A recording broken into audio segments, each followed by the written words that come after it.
What's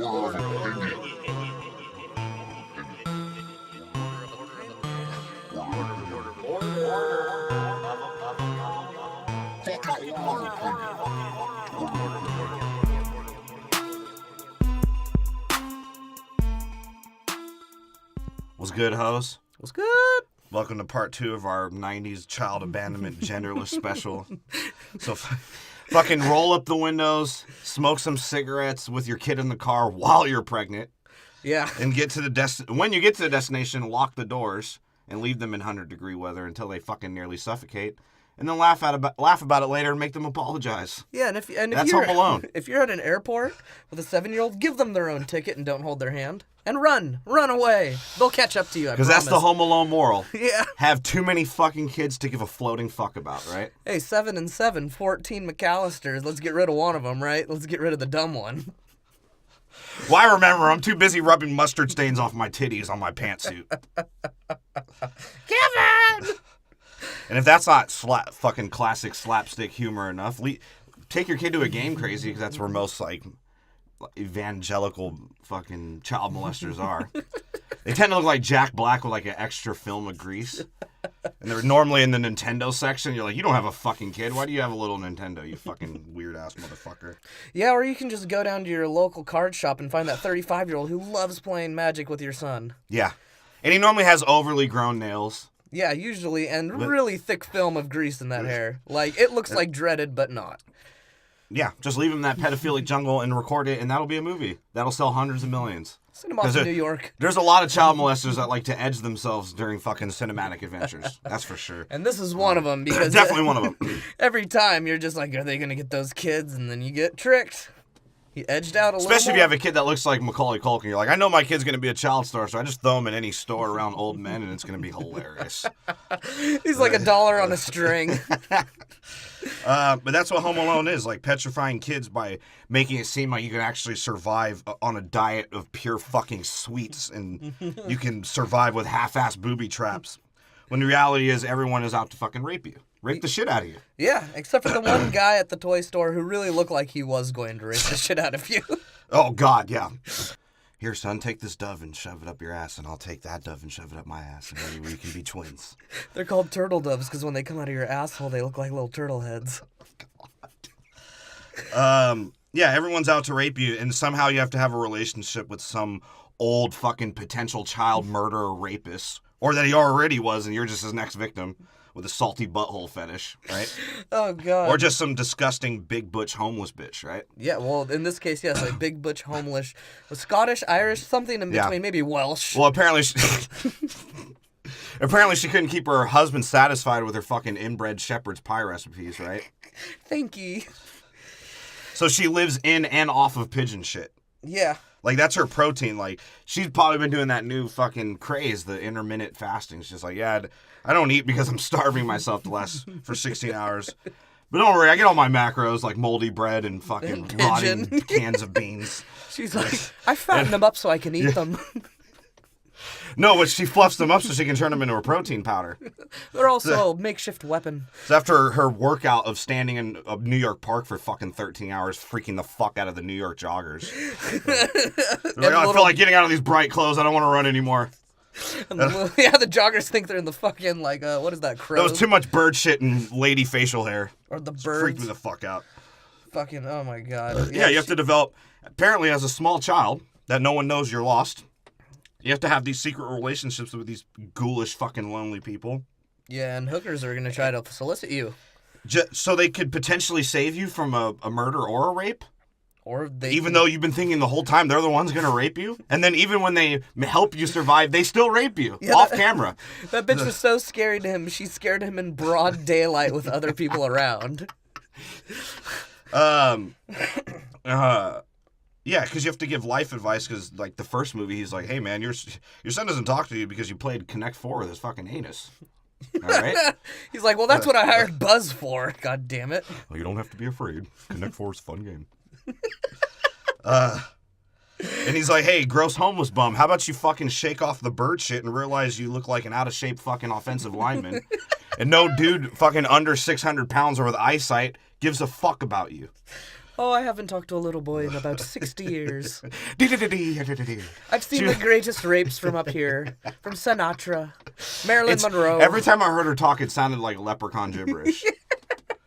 Like you expect her to do some Lord of the Flies dance in her fucking homeless pigeon shit garments. She's like, come, Kevin, I'll show you where I hide my pot of gold. But unless you have no eyesight, like she just didn't realize that no one will let you fuck them or fucking impregnate them. But she's like, I was going to have kids, so that I can have daughters as well and have facial hair when they're 3.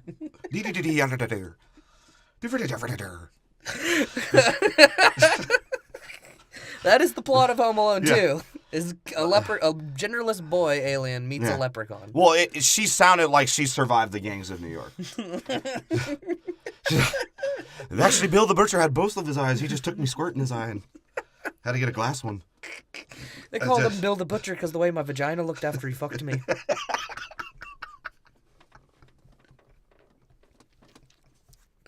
And then my husband left me. I could never have kids again. The fetus just fell out. Oh, fuck. Yeah, he had to do all of that just not to be raped. Around New York. Because when his booby traps fail, because he's a little cocky fucking genderless prick, right? He's like, oh yeah, come on, I'm going to show you my butthole. Come and eat it, you Italian. It's probably going to give you heartburn. And he's like, fracking truffle butter. Because I'm sorry. In the first one, he was asking to be brutally molested. Yeah, he kept flirting around with that snow shovel. I can't fucking say that correctly. Show snuffler. And like I said, there was multiple times he just showed his butthole to that frumpy, lumpy Italian and that lanky Jew. He's like, yeah, come and rape me. He's like, come up to the treehouse. This is what I do to Michael Jackson every time I go to his Neverland Ranch. This is where I got molested last summer. Come and get me. It's a trap. And then even at the end, he still gets raped. He still gets raped in the first one. He got molested by I'm an experienced predator. You have to get him sweet, and then you hit him with the salty nut in the rye. And of course, being that it's Home Alone, and apparently every adult in the 90s fucking hated children, especially like nice upper middle class white ones. You have the returning pepperoni goblin and the fucking Jewish Slender Man, right? Giant fucking clown feet. They did some fucking Harry Potter escape out of jail bullshit. Yeah, they got out of fucking... What is the jail called in Azkaban? They escaped in the fish shipment, I guess? Yeah. What the fuck? I don't know. She's like, yeah, for round 2 of fucking convenient abducting, you motherfucker. Except for this time, instead of keeping you quiet out of the house, we're just gonna fucking kill you because we hate your genderless ass. He's like, I can taste that little boy's butthole in my mouth. And it's weird because it's like, even in the first one, at some point, couldn't you realize this kid has a beautiful genderless mind fucking Russell Crowe would be fucking jealous of? Right? He's over here doing some Rain Man shit, figuring out these traps and being an architect at what, 7? Right? But he can't pack his panties in a fucking suitcase. Because he's autistic. He does have Asperger's, I will admit. He doesn't get along with others. No, he does not. His own family. And then it seems like every year, too, and I wonder if it's the entire year or just around the holidays where he's like, fuck this family. And isn't that sort of funny considering how, like, Buzz just looks like a fucking jackass? And, like, wouldn't you think his parents would hate Buzz? And be like, our kid is a fucking child fucking star. Buzz looks like he should have been a fucking Archie comic. Yeah, right? Like, hey, man, this classic 50s son we have who looks like a fucking cocksucker is great, but this beautiful genderless boy is terrible. Yeah, but no, like in the first one, like they kept going after him because Joe Pesci saw his grandma's silver tuna. Hit him behind the furnace. Yeah, he's like, I know you tried to murder a boy. I saw that silver tuna. It was disgusting. He just had to see it again. He's like, I'll rape and kill that little boy if I have to see that silver tuna again. But yeah, that's what it is. It scares the fuck out of children. Yeah. Because, assumably, in real life, Macaulay Culkin's body would be dead and raped in the harbor with a fucking spicy salami enlarged in his ass. He wouldn't have even gotten shot by Joe Pesci. He would have gotten shot by a drug dealer on a street corner. They would have been like, "You're my new like, corner hey, you have boy." a backpack, and I think there might be money in it. Okay, I'll kill and rob you. End of story. Home Alone 2 over in 20 minutes. And that's the name of the movie. We're doing Home Alone 2. Home Alone 2, Escape And from I gave Brooklyn. it a 9. A 9? Because Home Alone and Home Alone 2 are the same fucking movie, and it's just as entertaining. And I feel like I just watched 4 hours of Macaulay Culkin's potential real life. All right. Just being chased around by old men. I And gave his it parents ignoring and not giving a fuck about him, whether or not he has money. Yeah, because the only reason they wanted to find him was because he had their money. Like, that's why. Who, his parents? Yeah. Yeah. But yeah, so They- I gave it a... Yeah, that was the only reason. Like, wait. Cancel the fucking credit cards because that's the easiest paper trail. That motherfucker has a paper trail. We need to get that fucking money before he uses it all. He's like, he's got 1,000 of my hard-earned dollars. Right? Because in the end, that sociopath's like, Kevin, you spent $900 on Rob Schneider's gigolo service for boys. And you didn't even die, you son of a bitch. Is that what Right. inspired Deuce Bigelow? Rob Schneider did it for his little first boy? client was an 8-year-old boy, or a Oh. 9-year-old boy that's still in kindergarten. Kindergarten. He's a Yeah, get out of here, get out of here. He's a kindergarten. Yeah, no. Michael Jackson set Rob Schneider up to it.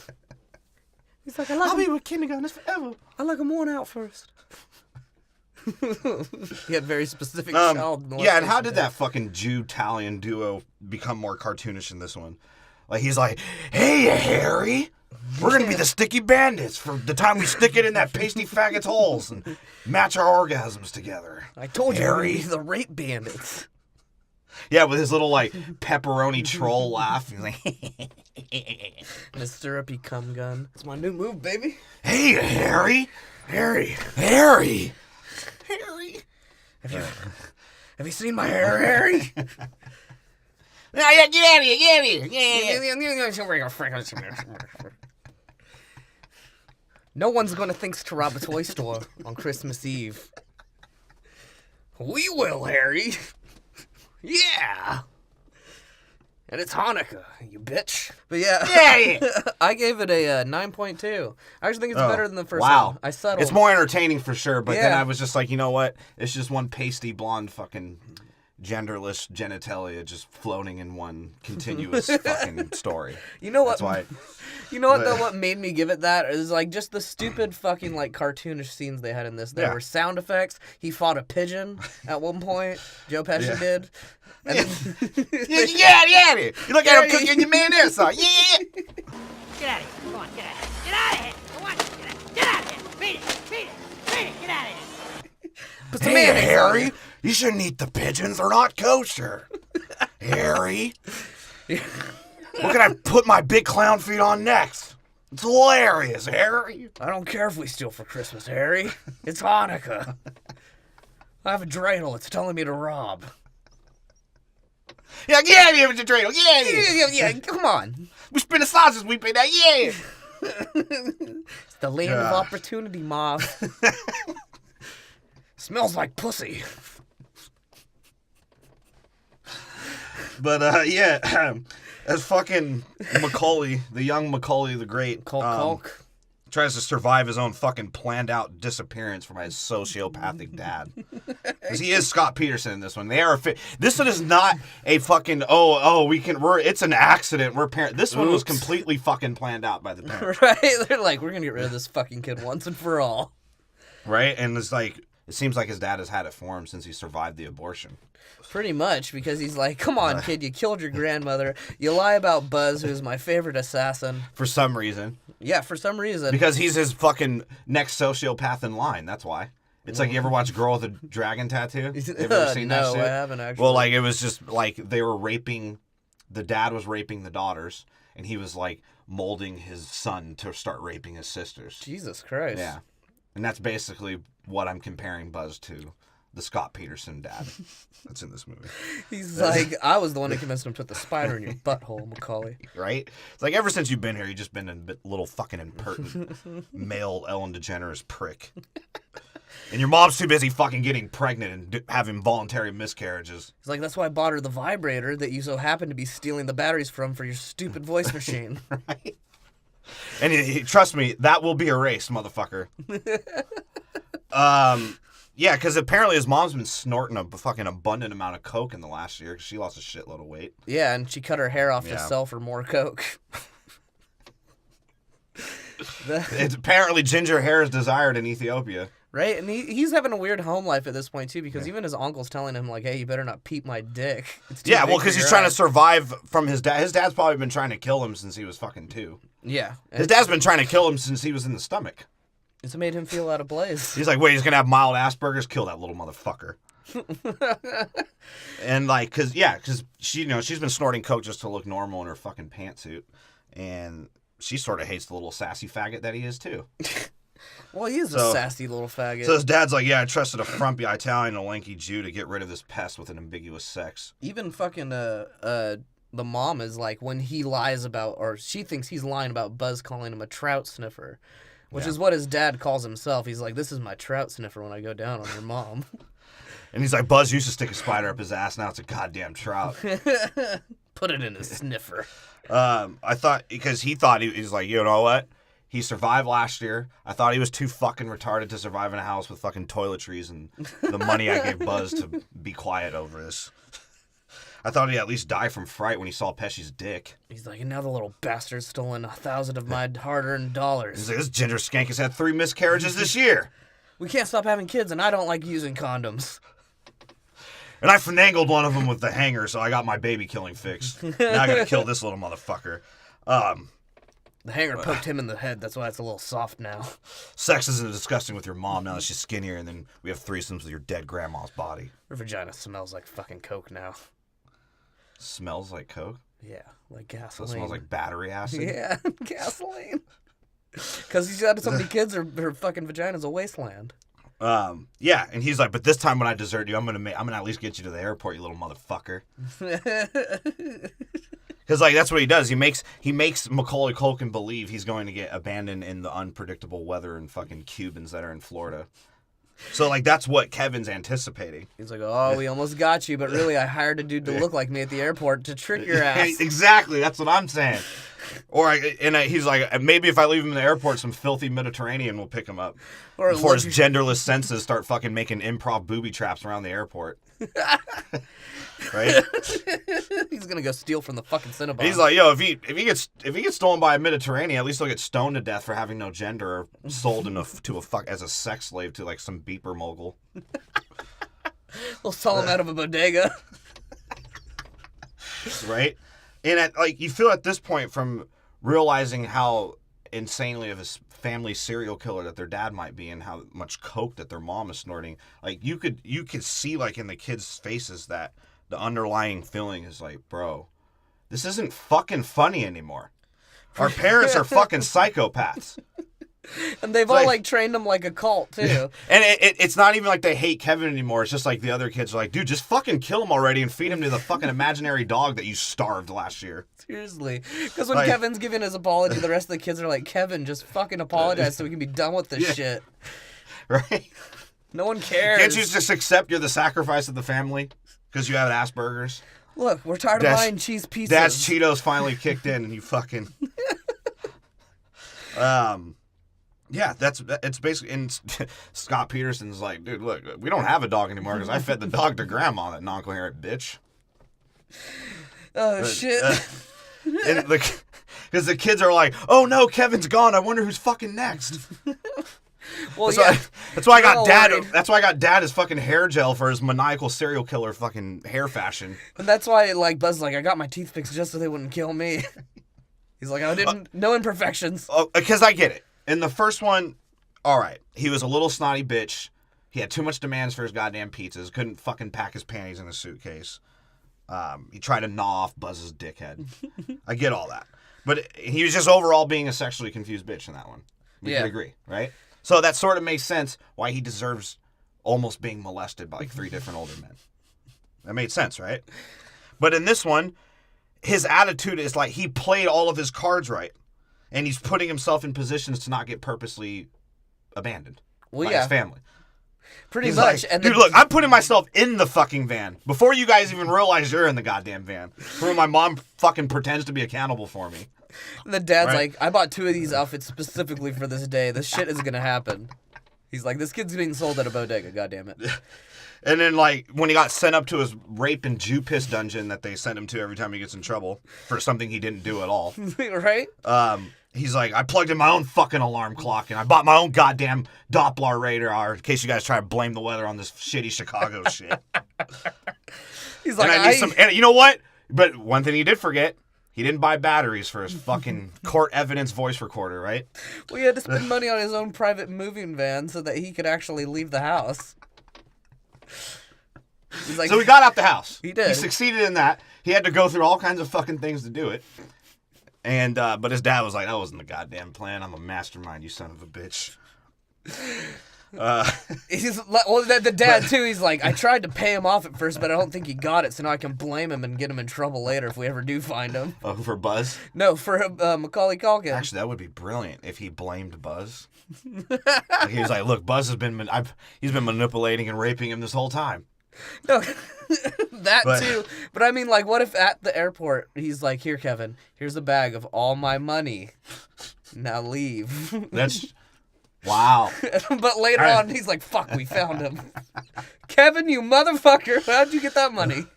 Well, he's in goddamn New York, where there's the Jew and Italian haven, or any couplings of fucking retarded criminals he could have his next rival against. Right? Actual cat burglars. So he's either dealing with them or dealing with that, or he's trickstering around in the hotel with Rob Schneider and that extra gay concierge.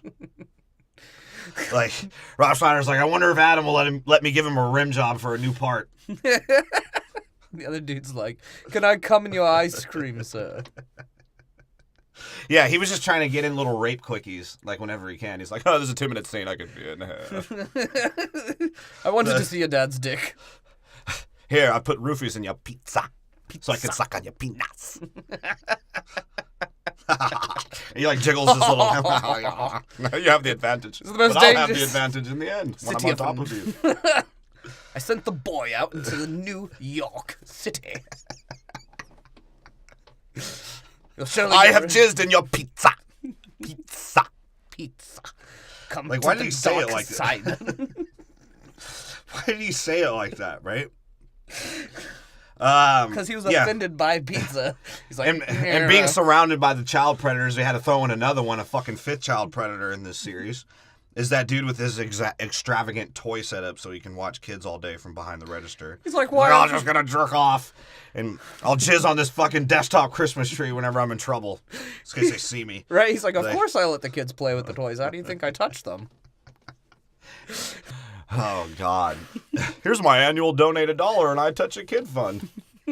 And here's an ornament so you can remember that I touched the kids that you donated that $1 from. He's like, I'll tell you what. Here's 2 full loads in your face. Free? For free.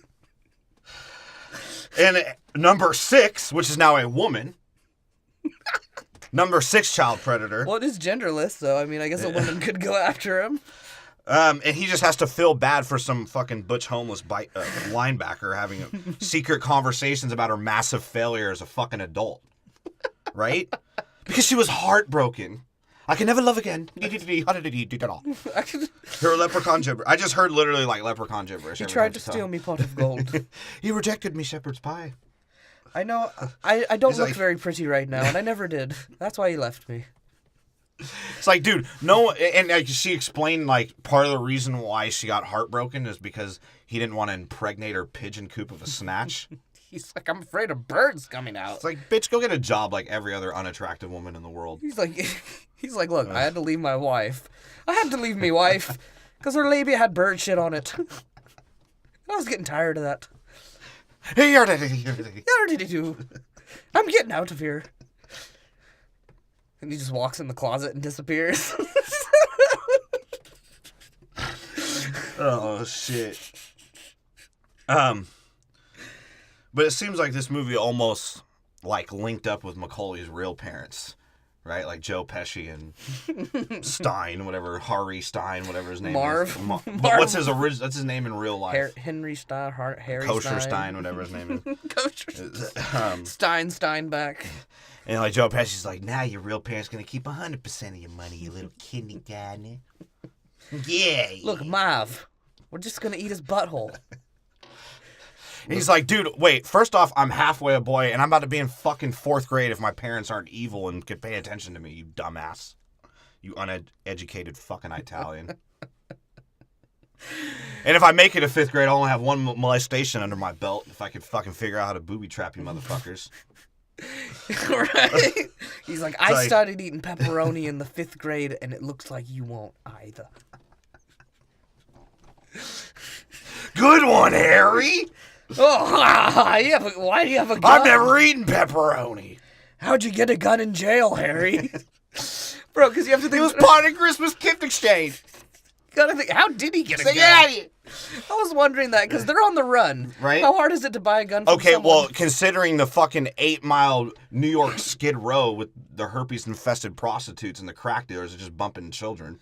Well, that's... So easily he could have bought one. This is That's where I true. piss and shit, and I eat my piss and shit. But you're telling me that this small Italian and a tall, lanky Jew went down to Harlem and bought a revolver without knowing anyone. The cartoonish factor, plus it is the 90s, so they're just like, yeah, we're so lucky that no one has smartphones in this time of year.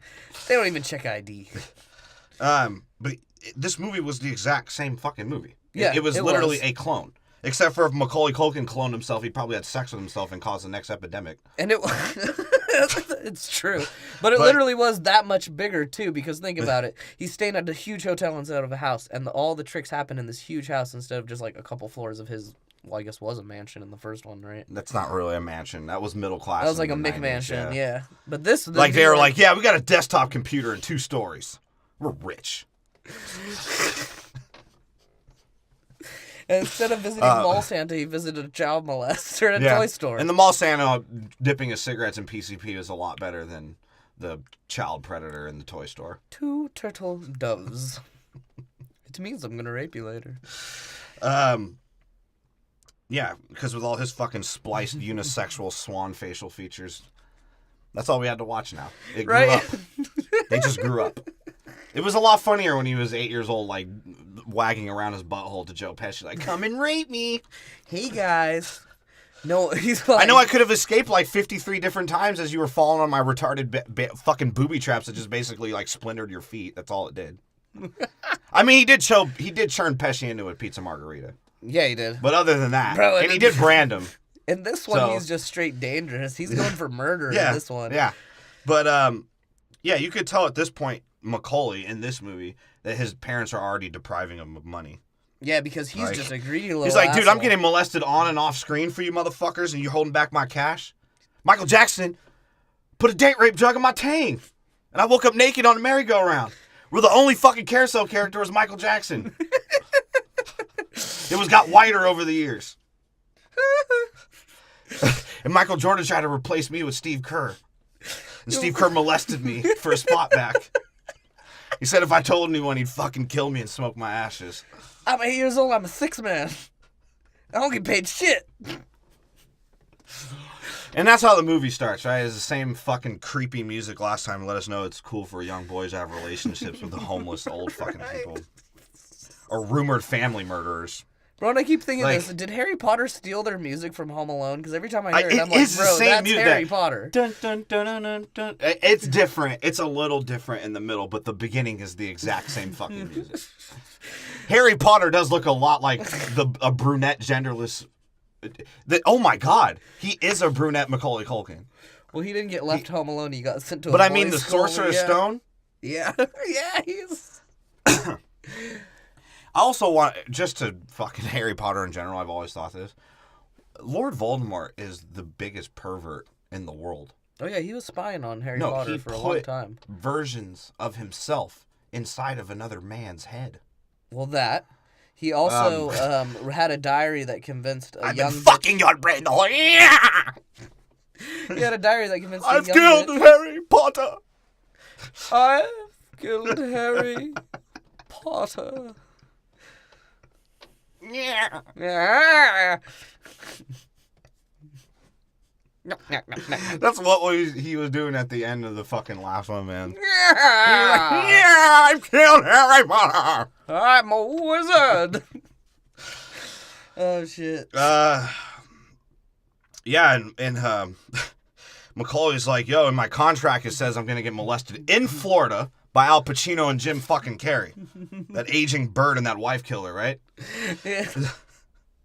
But they had to reject that because Jim Carrey would have talked Al Pacino into killing himself, so Yeah. cut that out of the script. And they were like, we can't lose that star. Yeah, and he's like, hey, this one I'll get chased around by the same homeless, illiterate fucking Jewtalian couplet. But this time I'm going to actually probably kill them like 4 different times, but I still don't. Bro, he should have murdered them. He almost set them on fire. Yeah, he does set one on. He blows. Is a 100-pound bag of flour dropping on you from 2 stories not going to break your neck? No, it's gonna not only break your neck, it's probably gonna pop your head. Oh. How funny would that have been in Home Alone if they were like, yeah, fuck it, rated R, middle of the theater. Like, middle of the movie, it's Yeah. all silly gags, and then his head explodes from the concrete. Well, he does turn into a goddamn skeleton. At one point, yeah, So- and he has like 7 bricks thrown at his head. Like, he should have been dead. Yeah, so he's going to survive them at some point, but they're just not going to show why or how. Or there's no reason why his parents need to be mad at him. It's just literally his parents are trying to make him disappear. Yeah. That is what this movie is They're about. like, get this fucking genderless alien away from me. Ever since they dropped him off here on Earth, we've had to take care of him. He only eats fucking cheese pizza. And he keeps telling us, like, he runs upstairs and he keeps telling us to come and rape him. I don't know why. It's not a fun game to us anymore. And we take care of him, and then he calls us the worst fucking family in the world. It's really fucking annoying. Yeah. And that's how the movie starts, as another fucking upper middle class white family banter and bickering, right? They're like, oh, we gotta take another trip now because this was a good idea last year, right? With their parents nowhere to be seen, somewhere No. fucking gumming coke with their blueprints on getting rid of Kevin. That's why they're like, stop going fucking upstairs. I don't care if you know the plans. We just don't want to see you doing us coke. Yeah, he's like, why don't you just go in the bathroom and get your shit from your uncle? He's like, because he was doing coke in the bathroom. Yeah. And the sister is like, hey, can I bring the imaginary cat to Florida since you starved the fucking dog last year? And then the other 2 sisters like, hey, I got sloppy Jew pussy lips, so does anyone have like 1,000 SPF lotions I can rub it on my giraffe lips? My suit's too tight. And Fuller's just pissing in his own eyeball in the corner. Yeah. Well, no, one of the other 25 fucking stepsisters-in-law being the future skank that she is, she's like, I don't care if your giant pussy lips are gross. I'm getting as brown as that Italian cop that was here last year scouting a sausage factory. I'm gonna be on the Jersey Shore when I grow up. Buzz is like, good, you'll be brown enough to get gang raped by a bunch of Cubans, you ugly bitch. She's like, well, the only thing that's gonna happen to you in Florida is that your gangrenous fucking sores are gonna merge as one. He's like, Jesus Christ. Yeah, and then the 26th stepsister-in-law is like, well, he's just jealous because he's a pasty cracker and no one wants to jerk him off at school. He's like, hey, He's like, even that girl Stacy jerked off a kid with lupus over Buzz. he's like, well, ever since they found out he gave the pig herpes, no one wants to go near him. Buzz gave a pig herpes? His girlfriend. She was Oh, like a God. pig.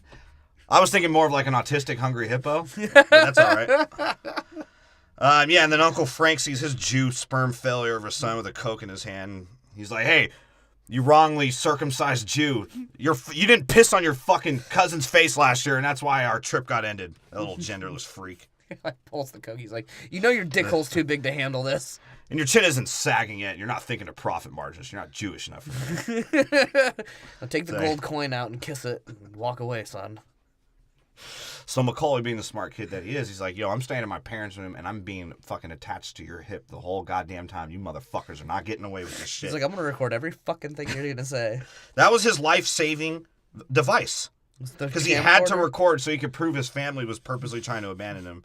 And his dad was the goddamn mastermind. Right? He's Right. like, you don't think I've been recording you when you and mom talk in the bathroom? I also record your sex, and that's gross. I'm going to use that as court evidence, too. Because you guys keep telling me every time you're going to come inside, you're just going to abort it later anyways. I want to show them where the pile is, Dad. You think you can bury it for long? Genderless power! Yeah! Those could have been my brother's sisters in arms.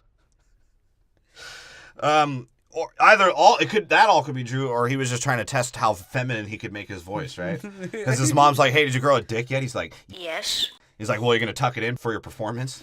Yes. Yes. He's like, here, do you want me to hit you in the nuts real quick? We can hike that voice up. He doesn't have Yes. nuts yet. Yes. Doesn't have nuts yet.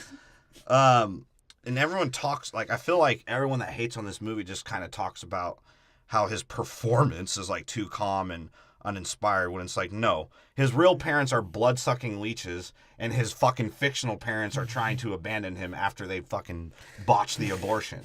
What do they expect? He's So- fucking 8 years old. That's what I'm saying. It looks emotionless. He doesn't understand complex emotions that adults Well, the parents are do. great actors. Yeah. Because they're playing a fourth wall the whole time. They're pretending to care about him while making this, like underlying plan. Wink, wink. And they're, like, meandering around and playing it safe for the media. Like, I watched Gone Girl. I know how to play it. Oh, shit. And, yeah, because he's like, dude, my family fucking hates me more than last year for my Asperger's, and it's getting out of control. Now I have to, like, dust everything in my room after Buzz jizzes on it with his fucking spider. He's like, they But- lock me in my room. Buzz does something, he just apologizes and gets away with it. Right? It's because he chose a gender. And it almost has seemed like they've been trying to kill him in this whole last year. Just his, like, attitude. He's depressed. It's like, yeah, Mom keeps having, like, clam chowder Fridays. I swear that clam's starting to taste like phosphate. He's like, stop buying my cheese pizza, and that's the only thing I can get nutrition from. And he's heated. He's like, look, they paid to fix Buzz's fucking teeth, but I can't get a penectomy on my own goddamn money I make from these movies. It's like, Mom, just admit it. You're mad I told Dad you fucked a black mailman who's conveniently looked like Karl Malone. That's no pun. The dad's like, damn. Jesus. He walks in right at that time, too. He's like, no, I know about it. And just for saying that, now you're going to abandon me so some old men can play Where's Waldo with my butthole? Fuck you guys. Oh, shit. And then he's sort of like even more pissed because I feel like he can tell it's going to happen in Florida. So he's like, so what? It's going to be somewhere in Florida? You guys don't got respect for me? There's more fucking illegal immigrants than there are Christmas trees. She's like, what the fuck is up with you and goddamn Christmas trees? He was like, well, maybe it's the only time I had fucking hoped you guys would come back. And considering the fact I don't know there's a goddamn Santa Claus anymore, you fucking assholes. He's like, and then what happened is you didn't take it down for a month, and every time Dad raped me, it was the only thing I got comfort from to look at. Right? She's like, well, if you want a Christmas tree, just booby trap a Cuban to death and use his dead body as one. You can just string it up from Cuba. I mean, Just hang a papaya from his abundant chest hair.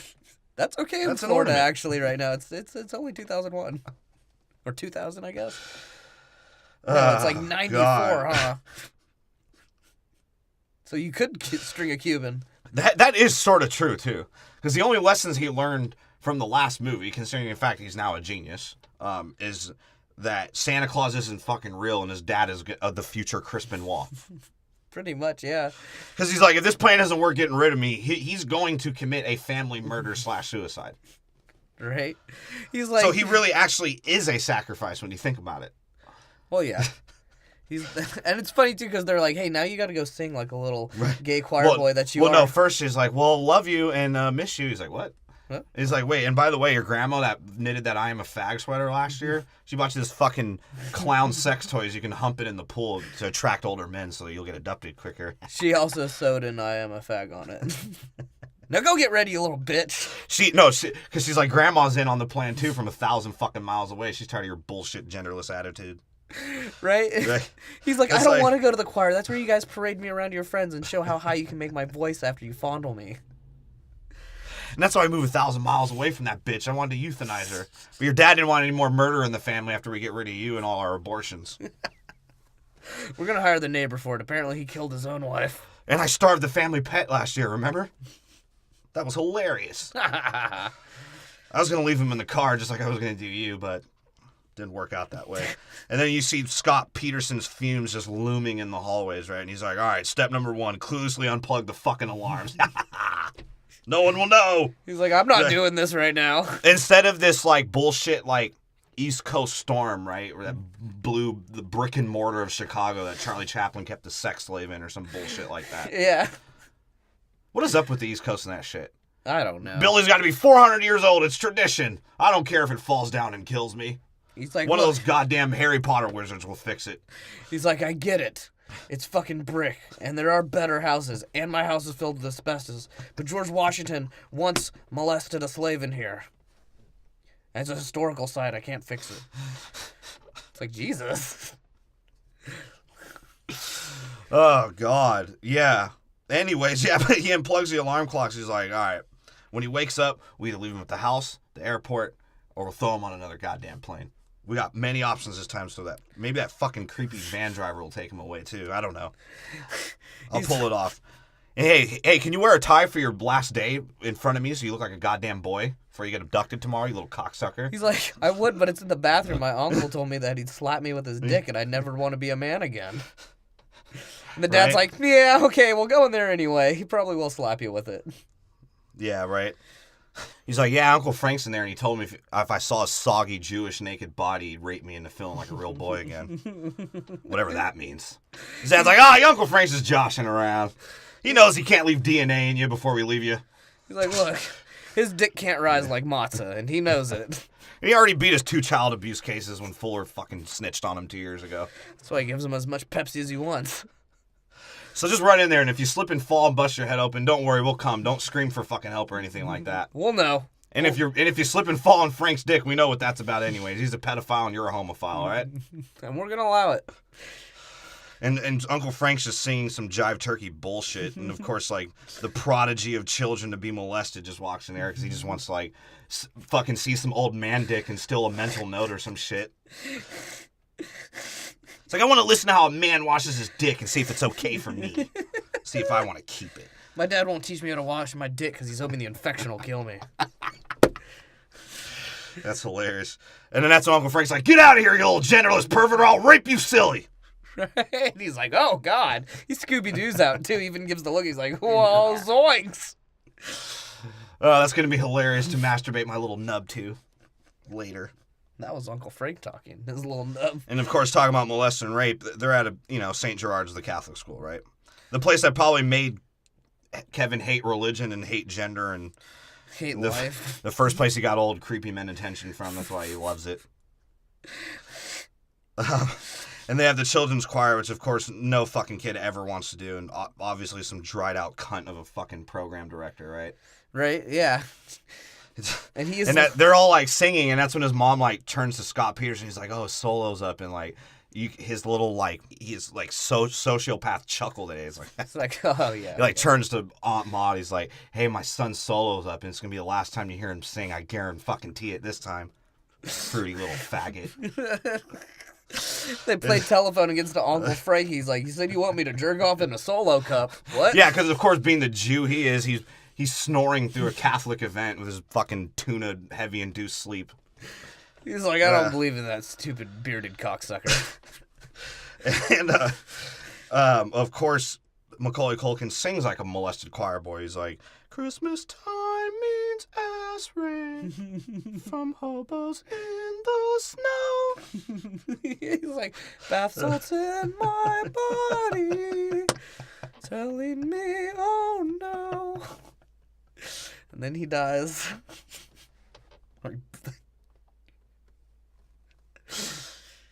Yeah, don't be afraid.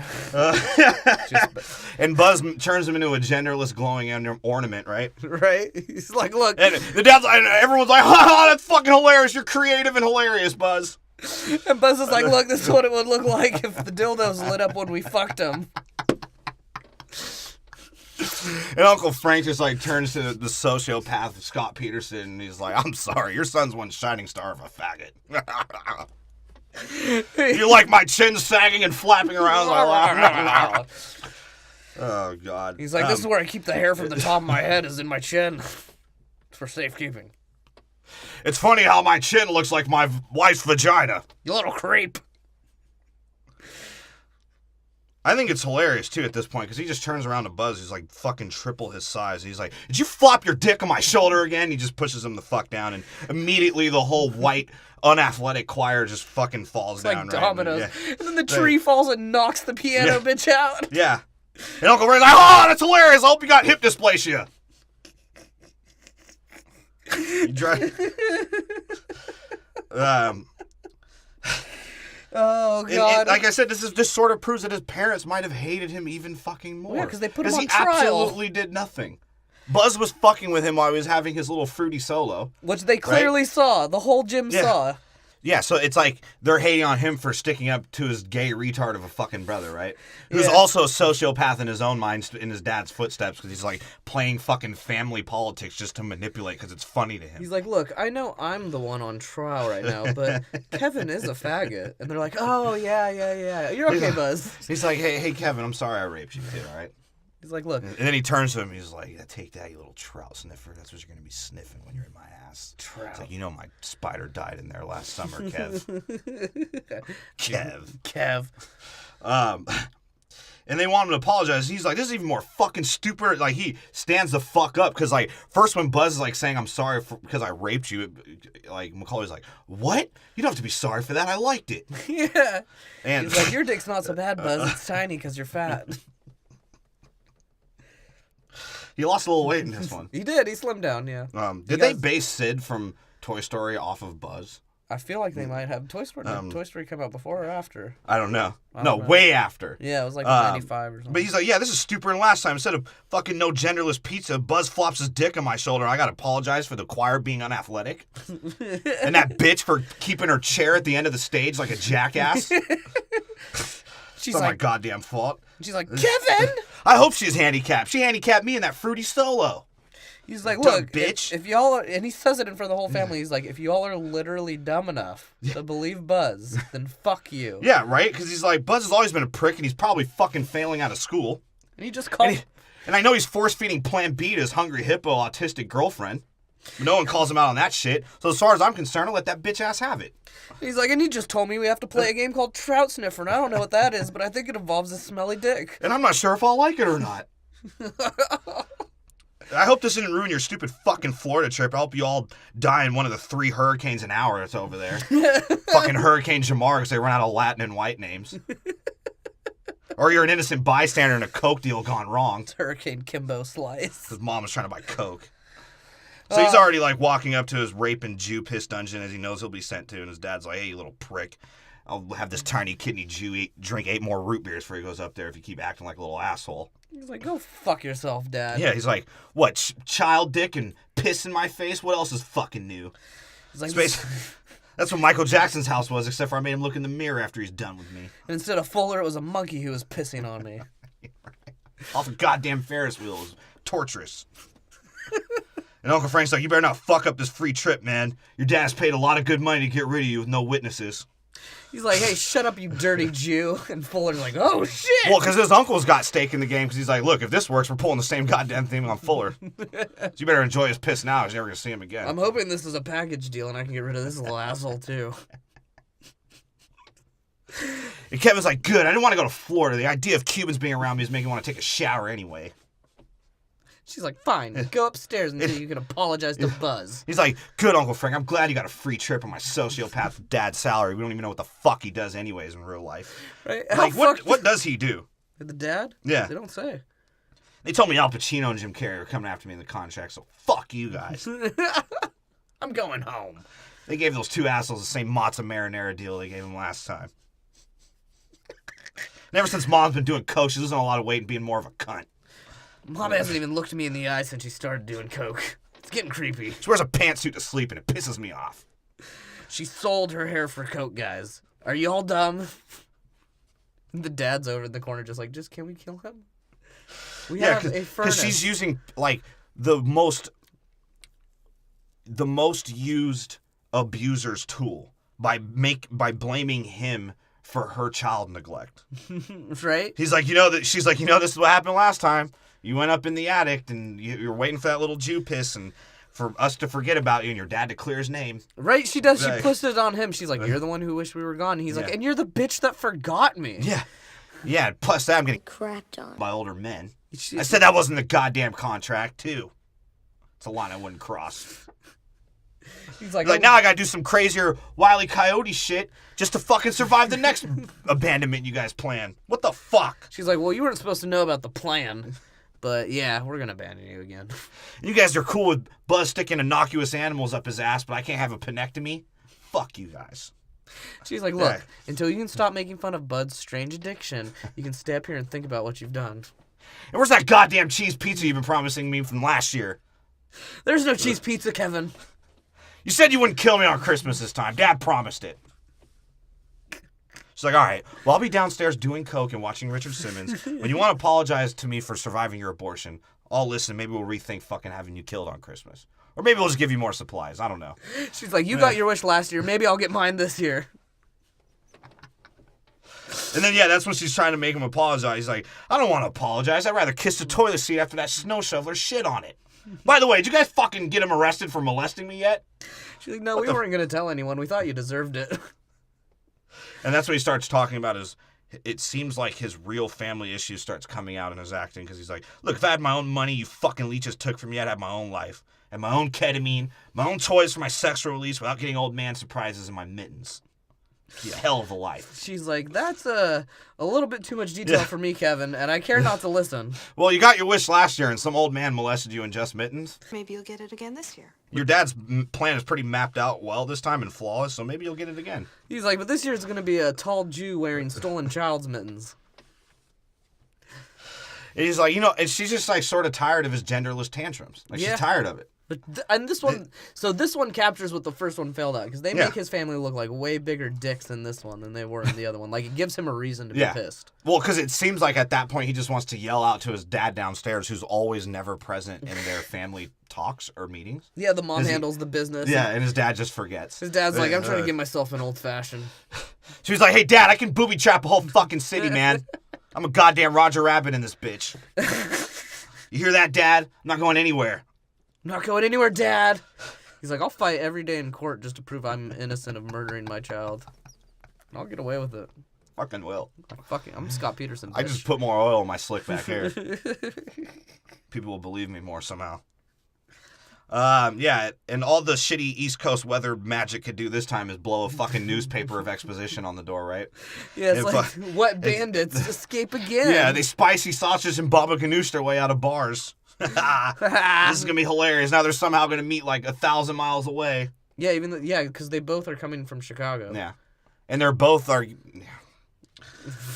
Yeah, and the airport express service is like, fuck their statue. I know their hillbilly ass is late again because that dad planned the unplug alarm clock trick. And I think this time, like, even the directors of the movie were like, this is the last statue, because they obliterated the fucking statue. Right, because they're fucking tired of this family. Everyone's tired of the goddamn Macaulay. You're like, hey, look, if that prick from across the street wants to give us a hand job again, just run him over. That's what the driver was thinking. He was like, oh, it's the little prick again. Bah! He's like, oh, shit, just the lawn jockey. And remember, if you see that blonde kid looking through the window trying to scream for help, we just ignore it and drive them off. He's like, the blonde kid had to bribe me to get an extra seat in the car. His parents were going to let him. And this is like, again, brilliant fourth wall acting. Because they wake up, they're like, oh, again, let's pretend to run around and meander like jackasses and we'll forget Kevin. Ha ha ha. 7 and 7. It's what I drank this morning before we went to work. I need to do my makeup and iron out my pantsuit so my areolas look normal. He's like, what did you pack? Just like 39 pantsuits and toilet paper? And his uncle's like, you guys sure give a free trip, but that butthole tickles a rude awakening. Oh, God, yeah. Oh, God. He's like, I know you're paying for this whole fucking trip to get rid of your son, but us Jews like a good wake-up call with bagels and lox, all right? Get your shit Like, together. why was he being a prick about that? Yeah. I didn't even get that. He's like, bitch, you don't have an alarm in your room? Uncle's Right? kike? Well, because she's just jiggling her titties around, like, looking for a stupid bitch to, like, blame her child neglect on also. She's like, where's that 7-year-old last time I told to count the kids? It was easier. That's who we could blame when Kevin disappears. Right? Because, like, at this point, she's like, hey, Scott, did you make sure not to do the same pattern as last year so we don't look suspicious? He's like, I brought the duct tape. I have the bags. She's like, wait, how long am I supposed to care? Until the airport or before the airport? He's like, bitch, just get your shit together. We'll get this done. And Kevin, being the smart mastermind that he is, the future fucking planned murderer that he is. So, yo, I sat in front of the fucking van before you guys even came out the goddamn house. He's like, I had my own alarm I woke up to. Because I noticed our block of 30 fucking homes has disappeared again and left. How convenient is that? How rich is Dad? Is he paying off every one of those motherfuckers too? Right? He's like, look, and I must have grown this year because it took me a year, but goddammit, I packed my bag. I'm not staying here again for you guys to somehow take 8 days to get back to fucking Chicago. Right. As Dad tries to get you killed and raped in the process too. Because it seemed like his dad was trying to do 2 birds, 1 stone in the last movie. When he's like, hey, how about those polka pedophiles fucking pick up my wife? He's like, that should set up something while she's dead in the desert. He's like, I can get rid of this bitch and my son. Then I'll have to get rid of the 6 other dumb fucks. Good thing I have my own ticket and recorders. I can prove to the courts you guys not only fucking abandoned me, I get to keep all my money. Yes! Fuck parents. And that's when you see his dad with the ultimate mastermind plan, like pretending like taking his batteries out of the tape recorder. He's like, this motherfucker's gonna have to finagle with the batteries as I get a chance to escape. He's right, this will trick this little And then bitch. this little cartoonish motherfucker with a pedophile mustache will run away. His retard brain can't handle the fine motor skills it'll take to put one battery into something. And he's right. He's right. It works. It works completely for him. It's funny, too, because he's, like, literally screaming out, Dad! Don't fucking abandon me! I know! I'll tell! And Dad's like, if I just keep running, it'll get away! He's like, if I don't hear it, no one else does. He's like, and then time for the plant. He's like, I hired a man that looks... Because look at the exhale that he had when he finally got the batteries into the tape recorder. He's like, oh, finally, I can prove it. He's like, gotta do it, gotta do it, gotta do it, they're abandoning me. He's like, and for an extra layer of protection, I hired a clone. It's gonna take his ass to New York where he gets raped at a bodega. I already set it up with the owners. Yeah, so he chases the dude with the cult mustache that his dad hired to fucking be his fucking clone and get Kevin. That was a brilliant goddamn plan. That was a great scheme.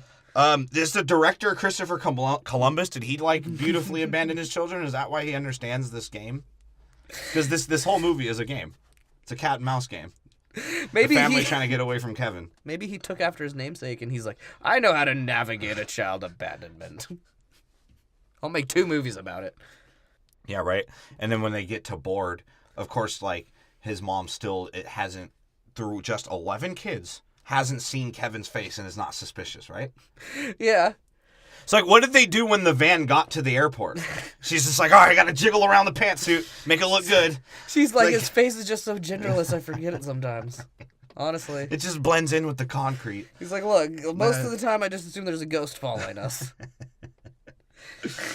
She's like, so wait, am I still supposed to pretend we're good parents? Like, she's like, oh, all right, where's all my kids? I can't count to 13.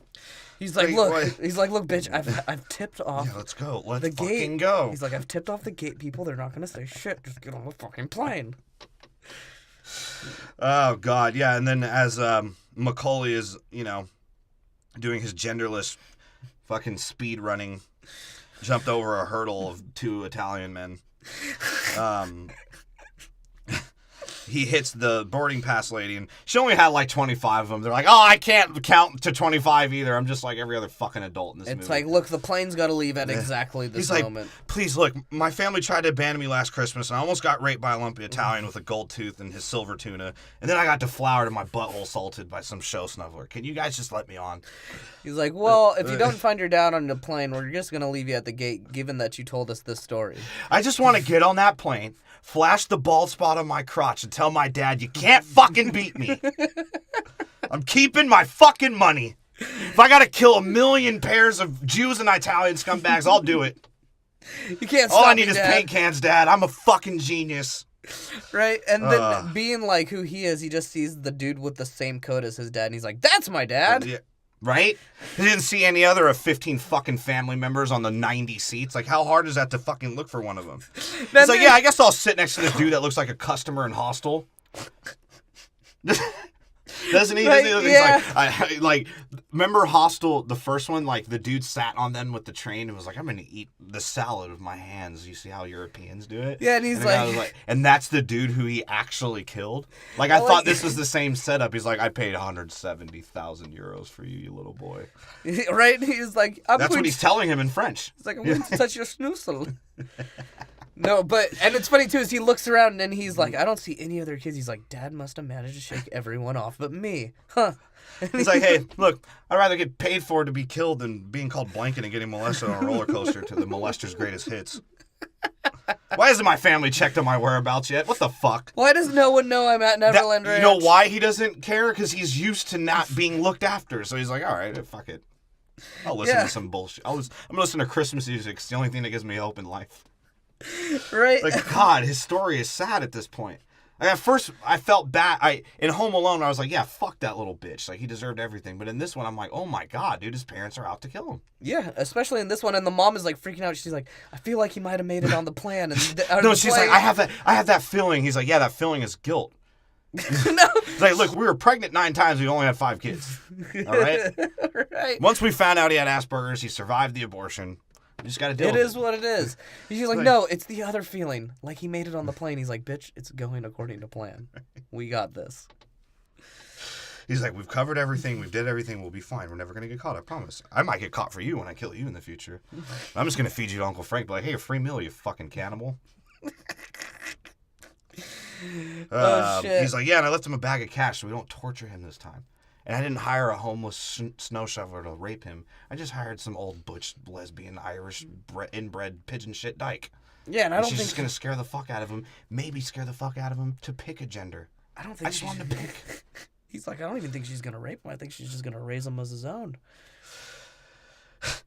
But anyway, yeah, you know, the coffee maker's turned off. I unplugged the alarm clocks, yada, yada, yada. Bitch, you know the drill. Let's get out of here. Fuck this shit. We finally And did the it, babe. Chicago airport are the dumbest fucking employees in the world anyways. They can't figure out to get him back home. They won't know who he is. It's like, hey, wait, and this one's going to be in the newspaper, so really act it up and pep it up, all right? Right. So I can practice when I kill you. She's like, what? It's like nothing, Yeah, bitch. keep doing Shut that, up. Coco, yeah. And the fucking, and that's when you see, Kevin walk, you know, good old Kevin Macaulay.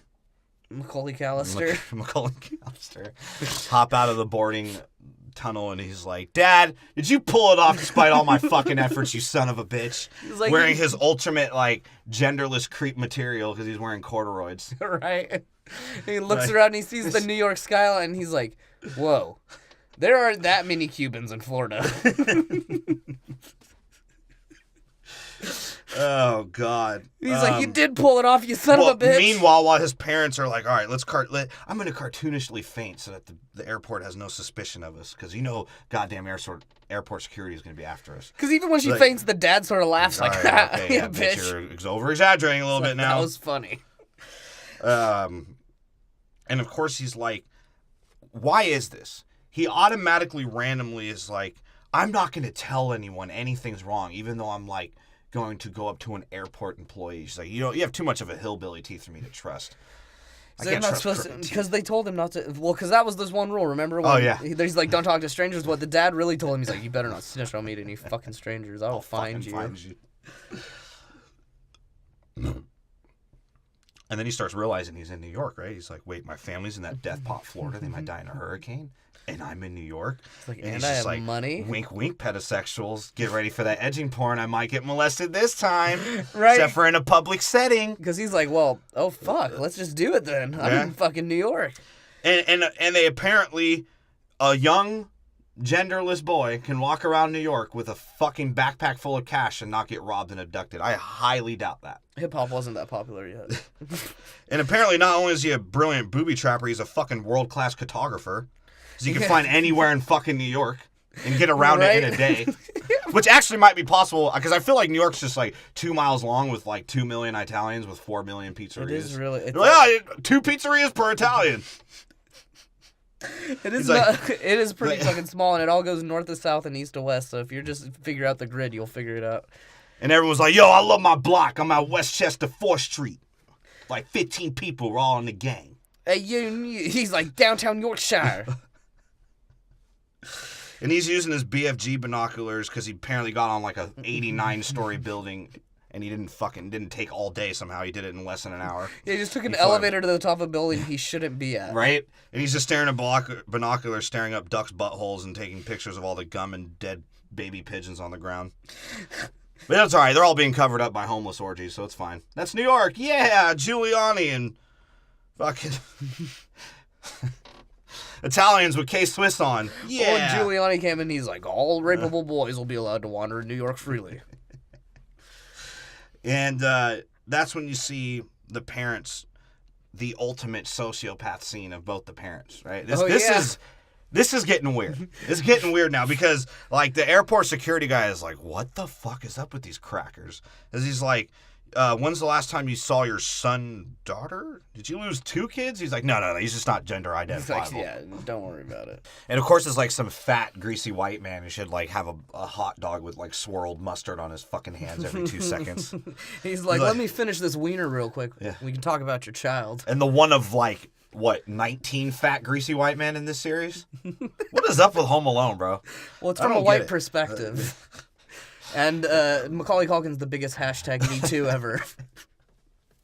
And of course his Scott Peterson dad is like having glottal stoppage and like serial killer pauses when he's talked, right? He's like, yeah, I gotta practice my monotone to get rid of this and for when I murder my wife next year. He's like, look, quite frankly, I don't give a shit about this child, Right. so whether you find him or not is one thing to me.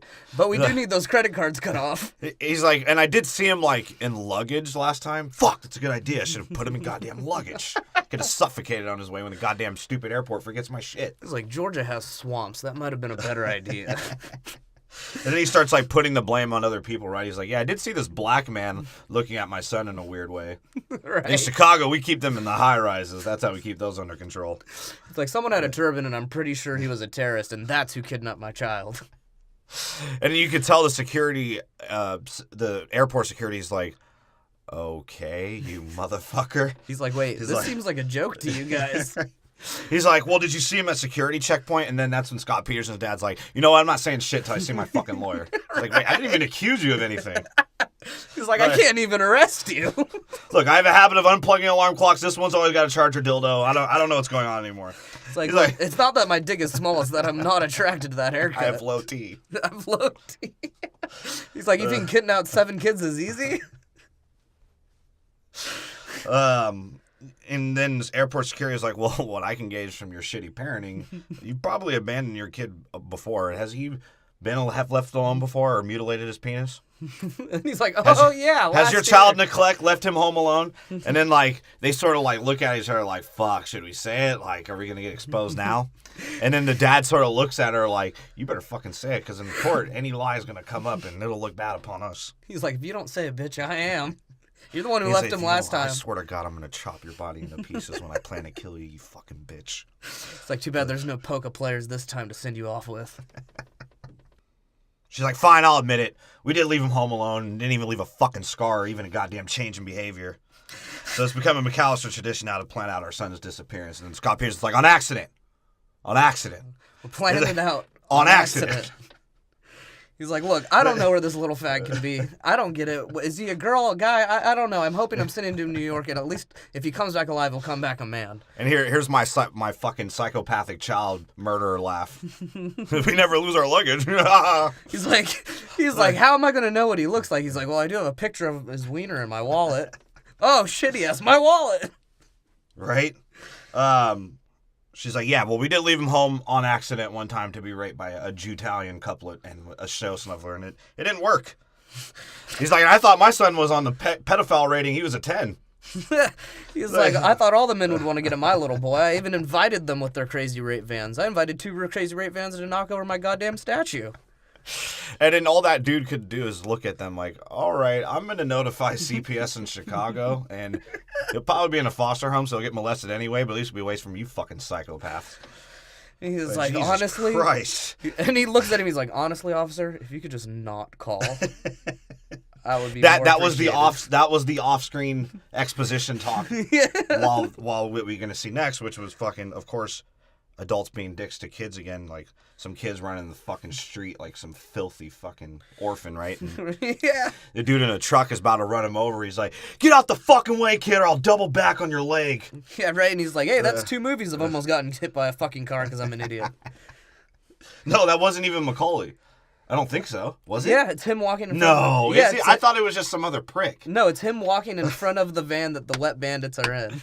That's right. So he almost gets hit by the wet bandits car twice.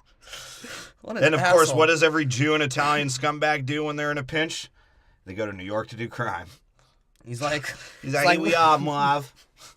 land of meatballs and opportunities. He's like, no, Harry, it's fish and money. Like, no, it's pepperoni. It means freedom. He's like, they're going to call us the Trout Sniffer Bandits. Was that trout? I don't know what fish that is. I don't think fucking Marv cares. As long as it's fish, Harry. Yeah, I'm surprised they didn't steal a handful of fish to take with them. I'm going to put this sticky stuff on for when you molest me later, Harry. Harry, I got this tape out of my asshole. And he's sort of, and then he goes around, like, robs the fucking Salvation Army bank, right? Yeah. He's like, what are you going to do? Just walk around and rob a homeless Santa Claus? Santa Claus? He's like, well, we're the Sticky Jizz Bandits now. For the next time we meet around with that fucking kid conveniently in New York, Harry. He's like, oh, no, that gets Fugazi. He'll like it. That plan sounds brilliant, Harry. Fucking He's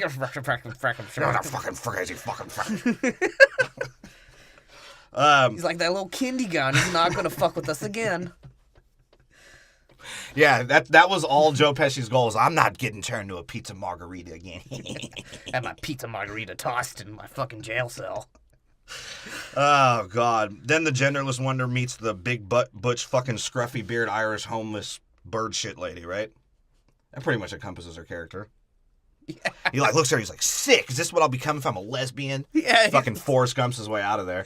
And I find it funny because in the park, there's like New York people sitting around like it's normal for this, like literally maybe 2 feet away from this fucking homeless Irish bird herding lady. Yeah. And there's, because that's how New York people are. Like, it's her, it's tradition. Bird shit's she's been here for 30 years. Bird shit's part of the family tradition. It's New York. Isn't that how all fucking New York and East Coast fucking, oh God. He's like, no, those are the pigeons we tie our pizza orders to. And in this one, Pesci looks especially like a troll trying to escape out of a sausage skin, right? He looks so fucking gross. He's like, shit. And they walk by Macaulay, and like he's like, hey Marv, I have Italian senses. I could smell cured meat from a mile away. And I just smelled some genderless kidney kind of meat. It's like, really, Harry? Because I just smell some fresh asshole. I have rapist senses. Right? Because he gets his first sexual harassment case. Did he start the trend? Yeah. He's like, look, I'm in a bowling ball her like I do to you, Harry. He's like, hey, pretty lady, you want to touch my wiener? And Joe Pesci's like, yeah, get out of here, get out of here. We're gay, get out of here. We're Fugazi. Pepperoni. Yeah, because as she mollywops the fuck, like, she slaps the shit out of Mark. He's like, I didn't deserve that, Harry. and then, like, Joe Pesci's like, yeah, serves you right for being a foot taller than me. Yeah. Because his feet are, like, bigger than Joe Pesci. And then he walks into the plaza, right? And that's where he sees fucking Trump, the aging process of his orangeness, right? Yeah. And he goes to talk to me. He's like, yo, what floor is, like, the front desk, even though it's fucking to the right and, like, 2 feet away from me? He's like, oh, yeah, just make sure you get a suite upstairs where the Latin folk can't afford. Because, they're from a shithole country. He's like, and if you're going to find a porn star, make sure she's the very best. Why, is that how he sounds to you? No. He sounds like a mixture of Pesci? Pesci and JFK. That is basically Donald Trump when you he's think like about from Maryland, right? He's like, yeah, you're a little trisexual. I'll shake your hand as long as you're not black. So I got scoot along. I got a Diet Coke to drink. And this is where Macaulay might have done the smartest thing in his life. He calls the hotel in the hotel, right? Yeah, as himself, as he records his voice like, as this his is dad. Scott Peterson, the father, the man with the plan. I'm disguising my voice so you won't know I murdered my child. Can I reserve a room? Can I reserve a room with a big bed to molest a child and a little refrigerator to keep his dead body in it? Do you have a suitcase I could take my child to the airport with? Inside of course. And that's the condescending gay British concierge, right? Yeah. He's like, a homosexual orgy at 8 at the Yokomoto. He's like, I will touch that little boy's pizza. Because he gives him this look like, I just saw the first of many children I want to have sex with. How will I get into that boy's room? Cedric, don't count your tips in the public. Right, and that's where he goes up to the dried out whore. He's like, yeah, let me get a room, bitch. He's like, what, a room for yourself? He's like, ma'am, I've alluded to rape, and I bought laundry detergent one time. And I'm hoping my balls are still inside me. You think I get a room by myself? She's like, what? She's like, well, he tries to explain his story. He's like, well, my dad's like every other white dad. He has me as a kid, but he doesn't acknowledge me. And he has business meetings, just like every great white man of this movie film period. So what I do for fun, I bait old men into molesting me, and then I booby trap them. We all do. Right? I'm going to get those goddamn Italians. And that's when we find out Macaulay Culkin's a racist. A racist swan, the worst. He's like, my dad wants you to send me up to the room, and can you get that gay British man to molest me later? Oh god, yeah. Then we cut back over to the parents because they had to do an exposition cut back into a conversation of the same conversation. And then the fat greasy white man's like, I just finished my 3rd hot dog this hour, and no sign of him, you lucky scumbags. His dad's like, yeah, fuck yeah, what a relief. It's like, finally. Thought his stupid ass would figure out how to use my money to get back home. Right. And then he's like, hey, do you even know what he looks like? He's like, I don't have the picture of the little freak either. I try to avoid looking at the faggot. He's like, I think he has my wallet and my fucking cards. God damn it. He took my wallet to keep a picture of his family for when he knows he was going to get left. He's like, well, I'm a little disappointed to hear you don't have that picture of your boy's dick in your wallet, but maybe you should call the credit card company. Yeah, and that's when he's like, oh shit, he can leave a goddamn paper trail. I know it. I'll cancel it, and maybe he won't make a purchase because again they underestimate how smart he actually is, right? Because they're going on their assumption that he just was home alone for a couple days and nothing happened, right? Yeah. So his mom's like, wait, he thought he was gonna survive in his life with $13 and bought fucking milk. He's a fucking retard. He can't figure out credit cards. That's right. His dad is thinking on the side. He's like, but if he does, I will get indicted for this shit. And I'm still gonna lose the money. Fuck. I'm not gonna pay the fucking Jew lawyer I'm about to hire. And then that's when you see the guy's like, Cedric, don't touch a dick in public unless it's in me. Rob Schneider's like, all right, boss. He's like, sure thing, boss. No. Yeah, and then Rob Schneider just starts off like by being weird, right? Right. He's like, this is all the money I get from prostituting. Right. Watch that. That's what he was doing. He was daydreaming of Adam Sandler. And Adam Sandler's like, I love his stupid fucking face and not profiting off of him. It's hilarious. It's a tax write-off. Rob Schneider is Adam Sandler's tax write-off. Right? He's like, you only got one fucking line. Because the gay concierge is trying to have uninterrupted sex with Macaulay Culkin. That is the running plot here so far. Right. And then Adam Sandler, fucking Rob Schneider's like, hey, you want to see the start of my shitty career? He's like, let me bore this kid to death. He's like, you're lucky you're half Filipino, has even tax-paying job, bitch. Right. He's like, all right, I'm going to shove this gum down your dick hole then, you little faggot. He's like, all right. He's like, you're very lucky. He's like, Michael Jackson stayed on this floor. He's like, of the Jackson 5? He's like, no, the white one that molests people. I think Michael Jackson got molested by his own family. That's what I think really happened. They molested the black out of him. But, Jesus. Yeah, that was bad. Yeah, you just see Macaulay Culkin, like, scouting the hotel rooms. He's like, I know Dad hired some motherfuckers to come after me. Right, he goes in all the closets. He's like, all right, no midget assassin in This here. is luxurious and spacious enough to trap some immigrants in. Oh, here's the panic room in case my dad finds me. Rob Schneider's, like, hoping he can find some contacts to a better path in the movie biz in his bag. He just finds his mom pocket rocket, and he's like, so apparently Macaulay Culkin's an assumed criminal now, just because the concierge, like, had a tickle in his prostate from seeing him? That's because he wanted to see him, because that's when Rob Schneider goes, he catches Rob Schneider looking through his bag, he's like, did you want me to put the gay concierge's number in your bag? Or do you want me to just hand it to you Because I'm used to adults taking my money, so that doesn't bother me as much. And my virginity. He's like, that man makes me prostitute myself to old women. And he's like, do you know how to use the TV? Which is maybe the stupidest fucking question ever. He's like, sir, I live with a middle-class white family with 5 kids, and I may have Asperger's. Do you think I don't know how to work a fucking TV? He's like, the TV's basically my babysitter.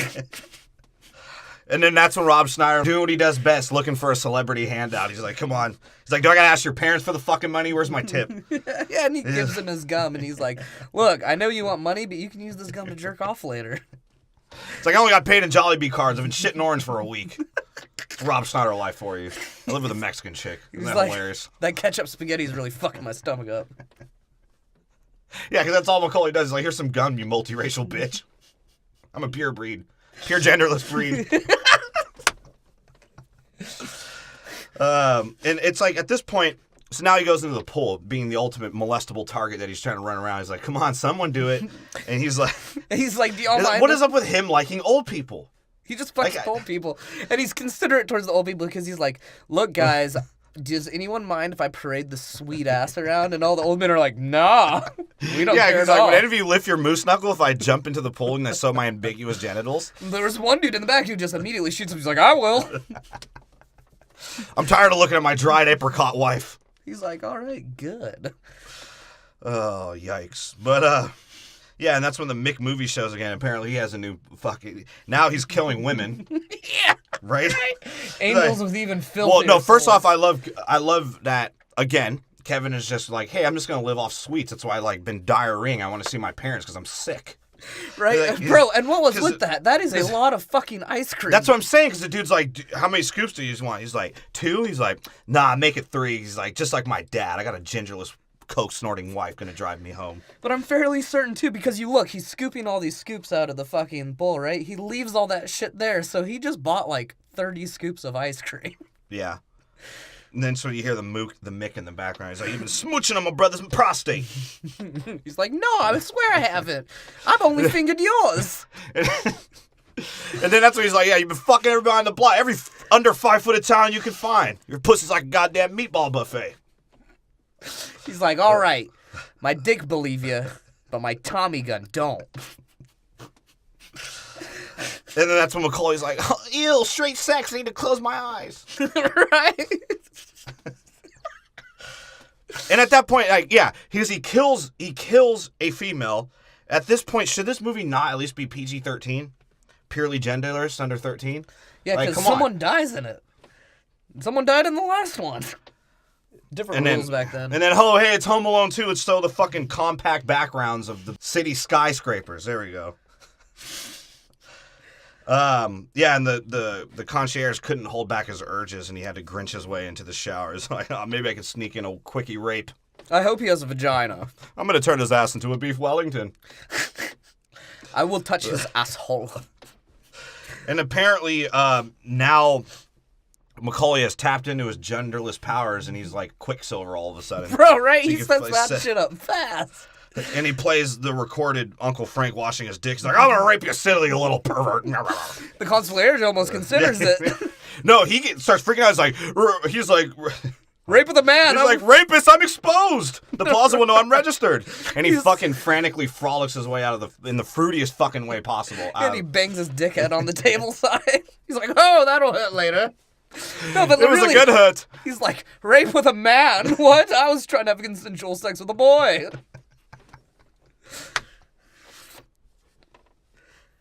And a pizza. And a pizza. A cheese pizza. And of course, Florida has terrible fucking unexpectedly god fucking weather, right? Right? And then Uncle Frank's just like driving by. He's like, oh, this still isn't as bad as your vagina stench on our honeymoon. Smell that? Yeah. You know what that is? Fish. His wife looks at him. He's like, don't make me take the glasses off and beat your ass, you poor bastard. And if it wasn't for your saggy chin, you wouldn't please me ever. Feels good on my clit. That's how she It talks. sags all the way down to the top of his dick when he's fucking her. Jesus. Oh, God. Uncle Frank, what the fuck? And of course, Kevin, being a little nosy, genderless freak, is going through his dad's backpack. He's like, I wonder what other serial killing findings I could find in here. He's like, oh, my uncle's house. I'll be sure to avoid that because he molested me last Christmas. He's like, that motherfucker gives me educated money presents. I'm trying to get in there. He was like trying to like come up. It's like, how about I just annoy the fuck out of them till they leave me home alone? And he looks out, sees Uncle Frank's Jew star, and he's like, I'm gonna connect to my mom, make her feel this neglect guilt 1,000 fucking miles away. That cunt. He's like, good night, you stupid red-haired bitch. And he's like, I hope I'll connect to that choir teacher, give me that fruity solo, that bitch. And now his mom is looking out, and she's like, good night, you genderless faggot. I hope you fucking die. I hope I stay in Florida for forever. They don't find criminals down here. And Rob Schneider's like, yeah, hey, I licked the old man cum off your boxers, so... And Macaulay's like, wait, there could be girls around. I don't want them to know that I'm a boy yet. I might change my mind any minute. That's right. And he's like, oh, shit, do you want a tip? He's like, no, I got plenty of that gum you gave me from last time, you fucking cheap bastard. He's like, oh, I was going to whip my dick out and let you touch it. And Rob Schneider's like, oh, wait.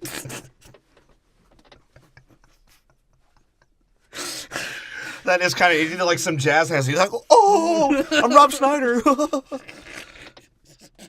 Like, why does he look like such a fucking faggot all the time? Oh, I don't know. But that show is hilarious. I'll give him that. Oh, no, his show is great. But, I mean, historically, he hasn't been the best in movies. Yeah. And then that's when you see the concierge, like, Mr. McAllister, and he femininely hops his way over, like, what the fuck?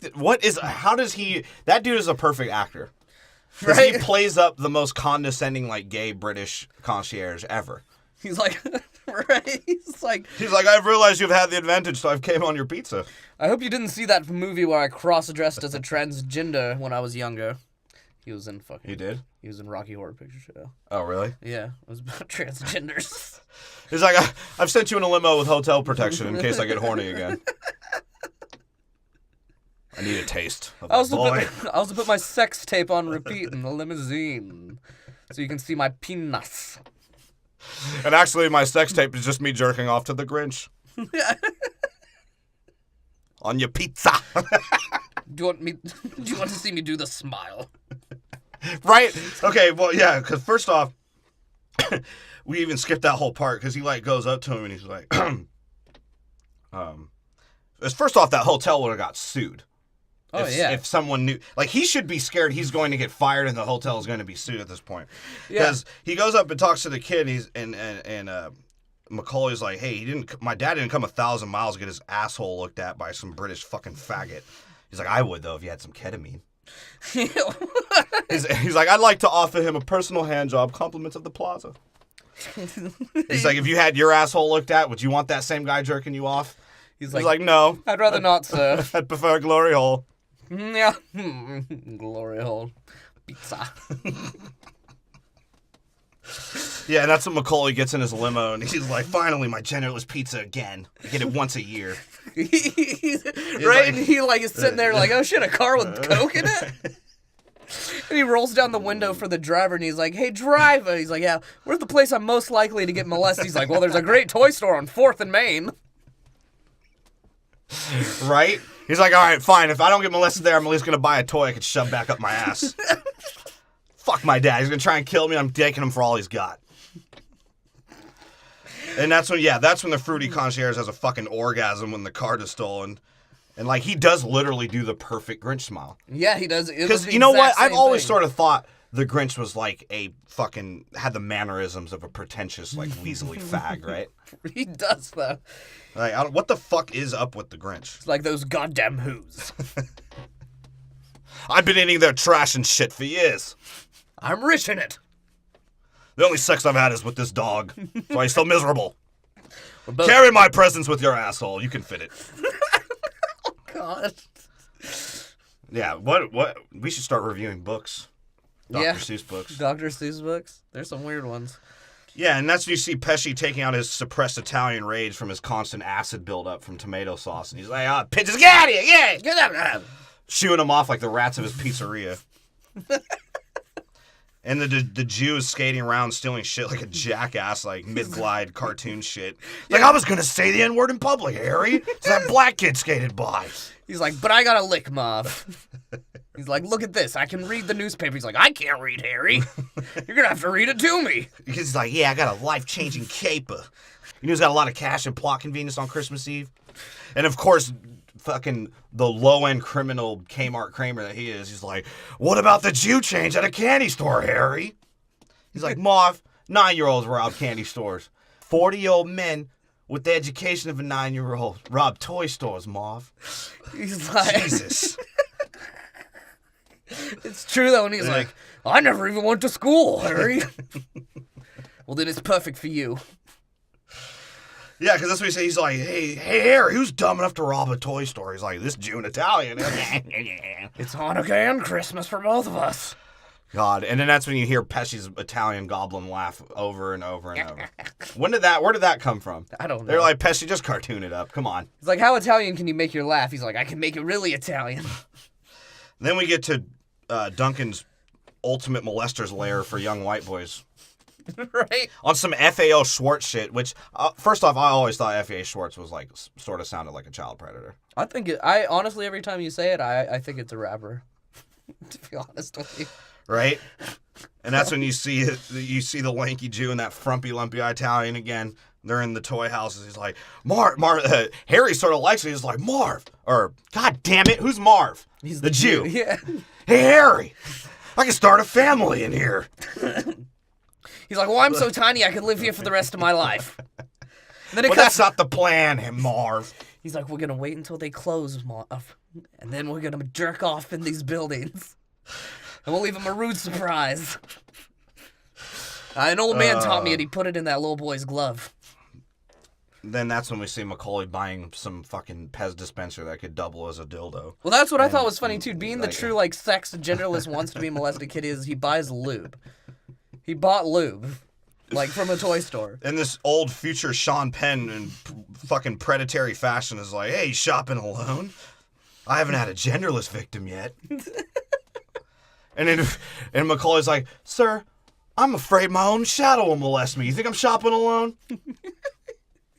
He's like, wait, are you the adult that's gonna molest me in this movie? Because I'd rather not have a fucking deep conversation. You get my stupid 10-year-old advice and you just get straight to it. Even the old dude's throwing up. He's like, well, no, but I will give you some free fentanyl. I did make a GoFundMe for my children's hospital trip.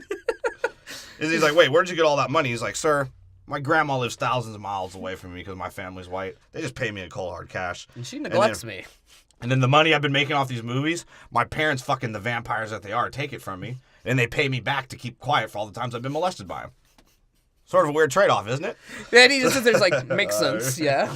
He's like, Mr. Duncan must be a high-profile, high-class pedophile to get all these kids to come in here and play with his toys. He's like, well, if he loves hold on. He's like, well, it gets a little steamy in here when they're wearing overalls. Yeah, he's like, if there's one thing Mr. Duncan loves more than boys touching his toys is when he can use his toys to touch boys. And that's the name of my toy store. Look out front. And then that's when he walks. He checks it all out. Oh no, he gets the turtle. No, doves he's first. telling. No, he's well. Let me get to that. He's telling him all this shit because he's like, that's when he's explained to Macaulay Culkin. He's like, look, I might be a child predator, but I do good. All this money goes to the children's hospital. I never see them or find a cure until I get horny and I run down there and molest a couple sick ones myself. I don't donate my money. I donate my sperm, which I feel is more valuable in this situation. Yeah, right? And then Macaulay's like, oh, that's not really bad about any of the adults in my life. They're either fucking money leeches or neglectful parents or want to kill you. He's like, and I suppose, you're just a deep-rooted child molester. That's all right. He's like, and I suppose if your charity helps other genderless boys get molested into finding their identity, I can donate to it. Jesus. Because Duncan's like, I don't even know what he said to that, but he's like, don't be too quick to judge. Mr. Duncan does enjoy molesting sick children. He's like, and everyone does who appreciates a good molester, don't they? He's like, he's like, look, and you can take 2 turtle doves. He's like, what's well, because first off, he's like, look, I'm not supposed to spend this money because every cent counts when you're suing your fucking parents. There's a snow stuffer that salted my butthole and paid me $20 to watch him jerk off to his granddaughter singing off key. And I figured, hey, you guys need it more than I do. Because he's just been spending hundreds of dollars on bullshit anyways. Right. He's like, I was probably going to spend this $20 on a senseless fucking ornament. Oh, wait, you're going to give me one for free anyways? Cool. He's like, you know how much driving around in a limousine in New York City costs? Oh, well. So here, take these turtle doves. I give one to each one of my victims so they can remember the times we've had together. He's like, wait, what's a turtle dove? He's like, actually, that's what I call my dick because it's small like a turtle head, and when I come, it looks like a dove. And maybe keep one for yourself and give one to your offender. He's like, I've already had an offender come on me once. I don't want it to happen again. He's like, well, thanks, Mr. Duncan. You're a good guy and a good pedophile. He's like, don't forget to smack those kids around if they're getting lippy. He's like, I'm glad Mr. Duncan's not here to molest me. And he starts walking away and he looks up and he's like, that was Mr. Duncan. Did I get molested? Right. He looks back. He's like, the ghost of Christmas Duncan. Because that's what he does. He creeps you out, then he disappears. Right. Like a true predator.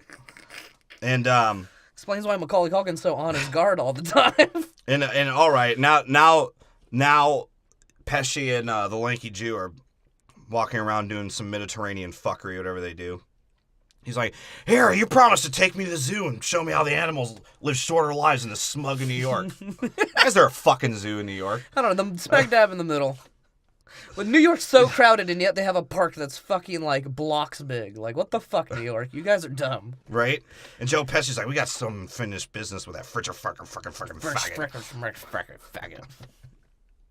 And then that's when they, try and molest him right there in public on the street. Because they're like, yeah, New York doesn't pay attention to fucking anyone. And you know... those Japanese. What's funny is, in the other one, yeah, sure, they don't want to fuck with him. They still want to rob the shit, but they weren't going to do shit to him until he started fucking with them. In this one, they're straight up like, yeah, let's go murder this kid. Not at first. I think they were. No. Oh, yes. At first, they were trying to kill him. Yeah. And then at second, for some reason, they're like, we need that goddamn picture of our dicks because mine's way smaller than Yeah, his. because at first they were just like, let's go to the park and clap this little bastard. Right? That is true. So he does his genderless scream, and they're like, ah, fuck, no one wants to see us around this kid. Look at us. Whatever. Yeah, and they start running after him, and again, no one noticed that these two homeless men are chasing after this little boy. Yeah, girl. right? And Macaulay Culkin's like, I'm so smart, I'll make makeshift traps. And there's like an African dude like, hey, brother, you want to buy these anal beads? This is fucking Coming to America, motherfucker. He's like, sure, I'll buy your counterfeit jewelry. I can think of... these motherfuckers will slip on anything. That dude's feet is like 42 inches. It's bigger than Shaq's. Merry Christmas.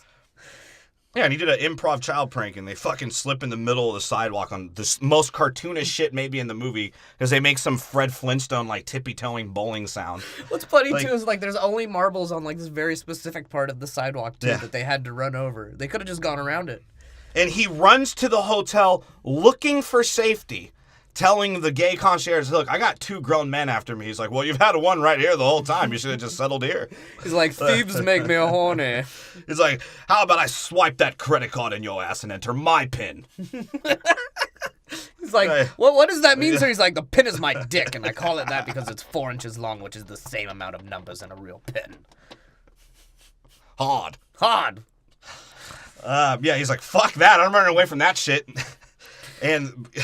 of course, the adults being dicks that they are like, get that genderless freak. And he's like, the old bag just fucking spreads her legs, like, what, trying to squirt dust in his eyes so she blinds him? I don't know what the fuck she was trying to do. What did she think she was doing? doing? And he was like, I'm sliding face first. I'm not looking at that shit. Right. As he was sliding, he was covering his eyes. Right, he's like, there's no reason for me to ever see a vagina. Except for my own. And then maybe the greatest scene, he's like, dude, this has worked on a Xanax Pizza Man and 19 other adults. They're fucking retarded. Like I said, I've only been molested once, and I've been attempted to be molested at least 21 times. How do you think I get out of this? This fucking videotape. He's like, how many times do you think I'm going to be able to pull off this videotape?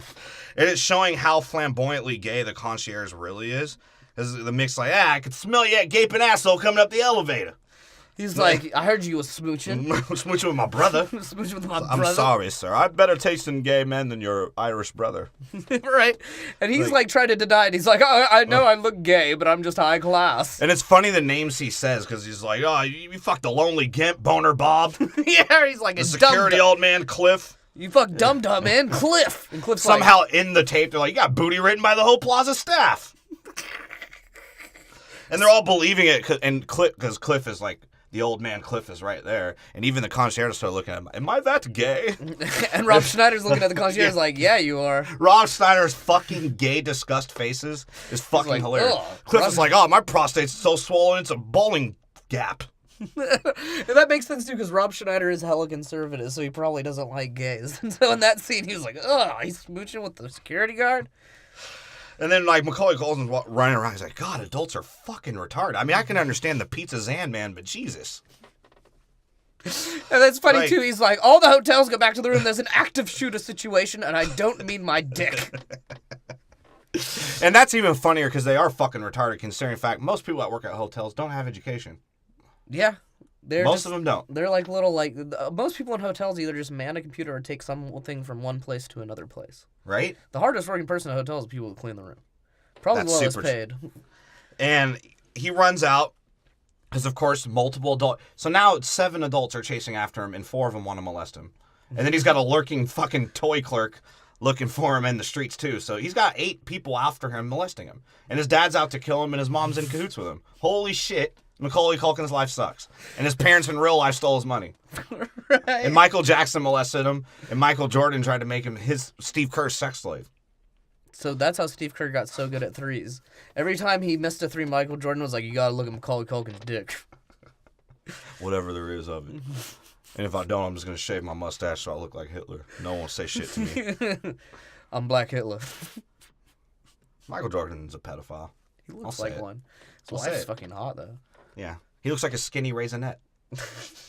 Him and Shaq. When he gets old, he'll be a California raisin, bro. And, yeah. He runs out and he falls right into the frumpy, lumpy Italian arms. And the Jew is like, oh, would you get on the little wrong plane, you little squirt? How about I make a little squirt in your eye? And what the fuck does that mean? Americans don't fly to the promised land. Is he talking about Israel? Like that's what immediately I thought he was talking about Israel. I was like, bro, but he's like non-genderless people don't make it to the promised land, Macaulay. Right? What do you think about that, Harry? He's like, well, I'm a sausage, so what race is that? Yeah? You fugazi? He's like, we're gonna go shoot him in the park now, Marv. And he's like, all right, Harry, but let's explain our plan first. Right? He's like, well, first off, our plan was to not have a brown dwarf and a lanky Jew notice in public. Doing petty theft, screaming the N-word in public. And well, the N-word, pigeons. The N-word was my idea, and I think it's amusing. If you don't get why we say he says the N-word, it's because he looks like Kramer. Yeah. All right? Yeah, we're tired of robbing neglectful parents' houses and raping their kids. We're upgrading to toy stores, Harry, aren't we? We're gonna find some kids in the toy stores to rape, too. Or at least the stuffed animals. And of course, which won't live on their conscience. They're like, yeah, we're going to kill you and throw your body in the fucking harbor because you stopped our robbery plans. Because old fucking Pesci over here had to get his silver tuna from your grandma's snatch. Gross. Or is the silver tuna your grandma's snatch? I don't know. What it is, Harry? I think silver tuna is his grandma's snatch in color and smell. Right? And they forcefully grab him by the fucking collar. And of course, not only did New York not see him chasing after this little boy, now they don't see them forcefully fucking grabbing him by the collar to make him walk with them. Because I think New York's one of those types of places where children up until the 90s were probably treated like how they were in the 1800s. That's because all they're doing is just walking from pizzeria to pizzeria. When you're thinking about pizza, you can't think about anything else. They don't give a shit about your kid or their kids. As long as they get that pepperoni. And, then Macaulay Culkin's like, all right, brilliant fucking plan, but it's going to be really gross and against my morals. I got to grab a girl's ass. Ew. So he grabs her ass, right? And it's the same chick that Marv sexually harassed earlier. Yeah. He's like, I don't have the sticky hand this time. What do you think about that, Harry? He's like, maybe if I put it in your pants, I can make another sticky hand. And she mollywops him, right? Both of them, yeah. But and then she mollywops him, and Pesci's like, I'm Italian, you don't do that to me, I do that to you. Even though I'm 5'2", I think I can beat up a lady. Especially for Mary. You ever seen Goodfellas? Yeah, and then he runs off to the park, right? Yeah. And again, no one's supervising kids, and these two fucking scumbags can just go through a school of children and take off their hats and like, oh, I wish I had my sticky hand for this one, Harry. Right? And then Macaulay Culkin looks around and he's like, oh, a group of molestable boys just like me. Maybe I can hide in that. Yeah. And they're like scared. He's like Joe Pesci's like, I hate doing a job with that genderless creep snooping around. He's like, what's the problem? He's helpless. Kids are scared of the park, Harry. Especially with that butch lady and her bird orgies. And that's funny, and he's like, yeah, kids are scared of the park. Even grown men don't go in there and come out unraped. Marv is just like still stealing, too. He's like, hey, I'm going to steal this black woman's hat. It was a pimp. Yeah, it was a pimp hat. He was like trotting, too, after he got it, too. He's like, I'll be the new Jew pimp. And then we cut back to Florida, right? Now they're playing that same movie they did last year, except for in some Cuban, Hispanic, filthy language, whatever that is. And the dad's just kind of like twiddling his thumbs. I wonder if fucking Kevin's dead yet. And the cops call. And they don't react like, oh, is my son okay? Like, they're reacting like, what the fuck? The cops called. Are we exposed? Right, we're going to go to jail. Shit. He's like, we don't got any fucking time. We can't clean it up. And like, you could tell the dad's like cocking the gun. He's like, all right, I'm doing the family murder-suicide right now. I'm fucking tired of these motherfuckers. It's like, I will kill every single one of us right now. And then she's just like being a little ginger bitch, right? She's like, oh, she must be so scared. I'm starting to feel bad now that we tried to abort him in my 3rd trimester. Becoming sort of a McAllister family travel tradition. Once Obama made that legal. That's sort of true, too, because Obama, when he was a senator, that was one of the bills he tried to pass. To make third term abortions or third trimester, yeah. I would have made it legal just for Macaulay Culkin and then made it illegal again. For Macaulay Culkin, I'll do a 35-year-old abortion. Yeah, and then his dad is like, all right, keep the sociopathic calmness. I got it. He's like, I wonder if you went to my brother's renovated place. That's a good place to get raped and killed. Maybe we can still pull this off. Hold on. He's like, maybe we'll get away scot-free. The mom's like, I thought they were out doing French shit right now. And I'm over here thinking, is everyone in this family fucking rich? I think so. Except for Uncle Frank's poor ass? Well, he's got all that life insurance from killing his first family. That's right. Oh, yeah. So he's just trying to save. He's just a scrub. No, all of his change is in his sagging skin, in his chin skin. So he just pulls out his money from there. That's his ATM. But, yeah, and this is where this should really freak out kids watching this movie and why kids shouldn't really like this fucking movie. Because the true New York at night of this terrifying city that still had a rat problem until the 2000s is really showing. Kevin gets offered like a bump of meth and a good time. It's all these old heroin users that transition to crack and PCP. Right? Some like, dude talking into a phone. phone. What kind of kids movie is this? It's some dude, looks like he's living in the sewer. Like, half of his body is outside of the sewer hole, and the blower half is in it. He's like, kid, get out of here. I'm trying to smoke crack out of my crack. Right? And some drug dealer, bumps him. He's like, unless you're Lamar Odom, get the fuck away from me. It's like, yo, get the fuck out of here, boy. And then he runs into two prostitutes, and they're like, we don't know if you have a dick or vagina, but we'll do either or. Right? It's like, would you like us to read you a bedtime story of how we got herpes? You little faggot. Do you want herpes as a child, boy? Rookers. Something just fell out my vagina. I think it was cum. I think it was that bum's cum living in the sewer hole. And this just goes to show you that if you I just wanted to say bums cum. Bums cum. That's the bums cum on your pizza. It's like, watch the bums cum on your pizza. No, and this just goes to show you, if you confront Macaulay Culkin at night at any part of town, if he's walking around, he'll run the fuck away. And I feel bad for him. Now as an adult with this movie, last time I didn't feel bad for him because he was just a bitch. But in this movie, like, holy shit. But what's the first stupid-ass idea he does? He's like, oh, I just saw the greasy street folk of New York. How about I hop in a taxi in New York? That'll be hella better. He's like, dude, it's homeless and perverted out there. He's like, as long as they're not foreign, I'll ride with them. And what happens? Some greasy Mediterranean with a cheese grater face turns around. Right? He's like, hey, much better than it, kid. He's like, I got my eye beat with brass knuckles. I'll use this eye to molest you and then overcharge you for it. And he's like, right? Because he's like, boy, it sure is rapey out there. He's like, I'm going to rape you too, boy. What the fuck was that shit? So now he has like 32 adults after him trying to rape him. Right? It's getting really weird. The numbers are totaling up. New York.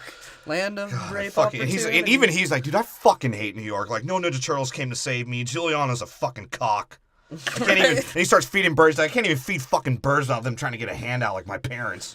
And have you ever seen a group of pigeons at night before? Because I've never seen a group of pigeons at Apparently night you throw one seed, 150 million of them fucking come and give you a salmonella.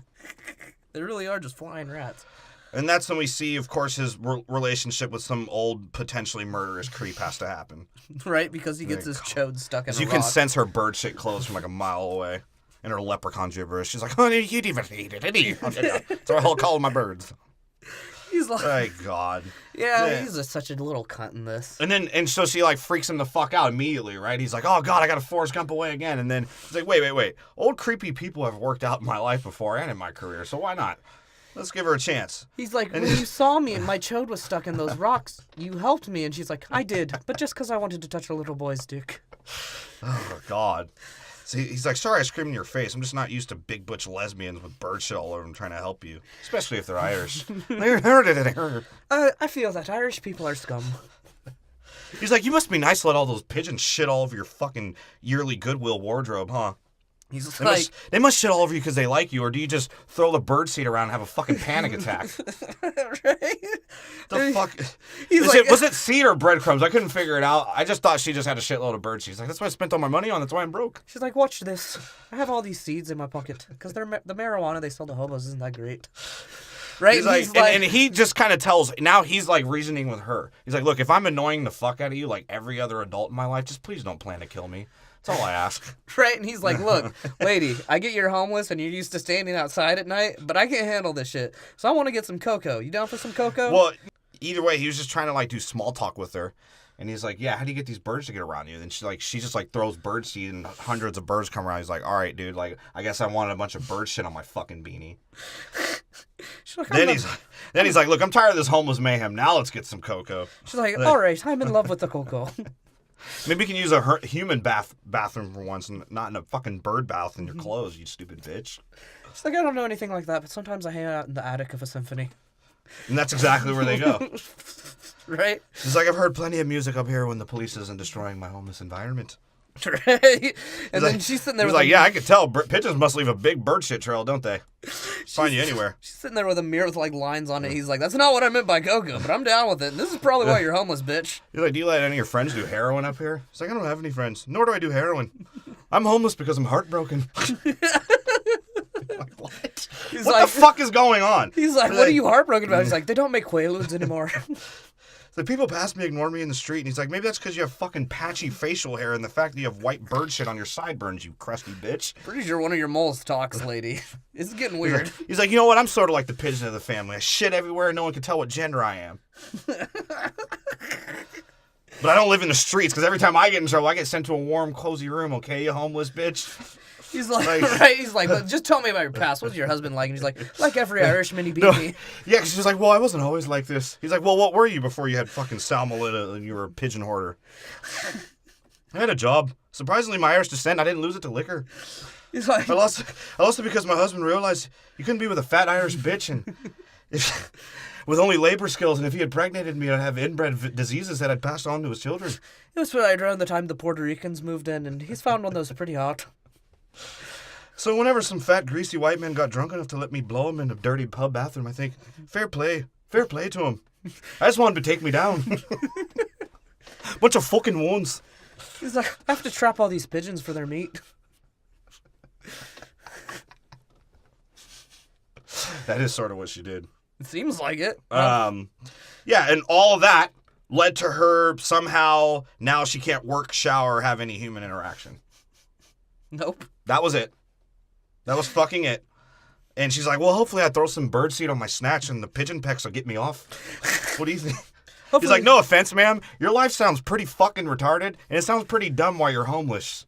It makes no goddamn sense at all, actually. Like, I just didn't get her. Why the fuck was she homeless? They literally don't say, like, it is not an excuse for being homeless, getting divorced. Right? And he's like, maybe people don't give a fuck about you because, like everyone else in the world, you have your own personal issues and you're fat and ugly with bird shit crust on your mustache. Maybe that's why no one pays attention to you. Why does he have to give these grown adults, like, with the weakest relationship problems, the most extreme results? I don't know. Cause all he did was, the snow stuffer, all he did was molest his son. And his son doesn't want to talk to him. And this bitch just couldn't cook a good shepherd's pie. Couldn't keep her man. Right, both of them had like probably 30 years to figure out the problem that Macaulay Culkin figured out in 10 seconds.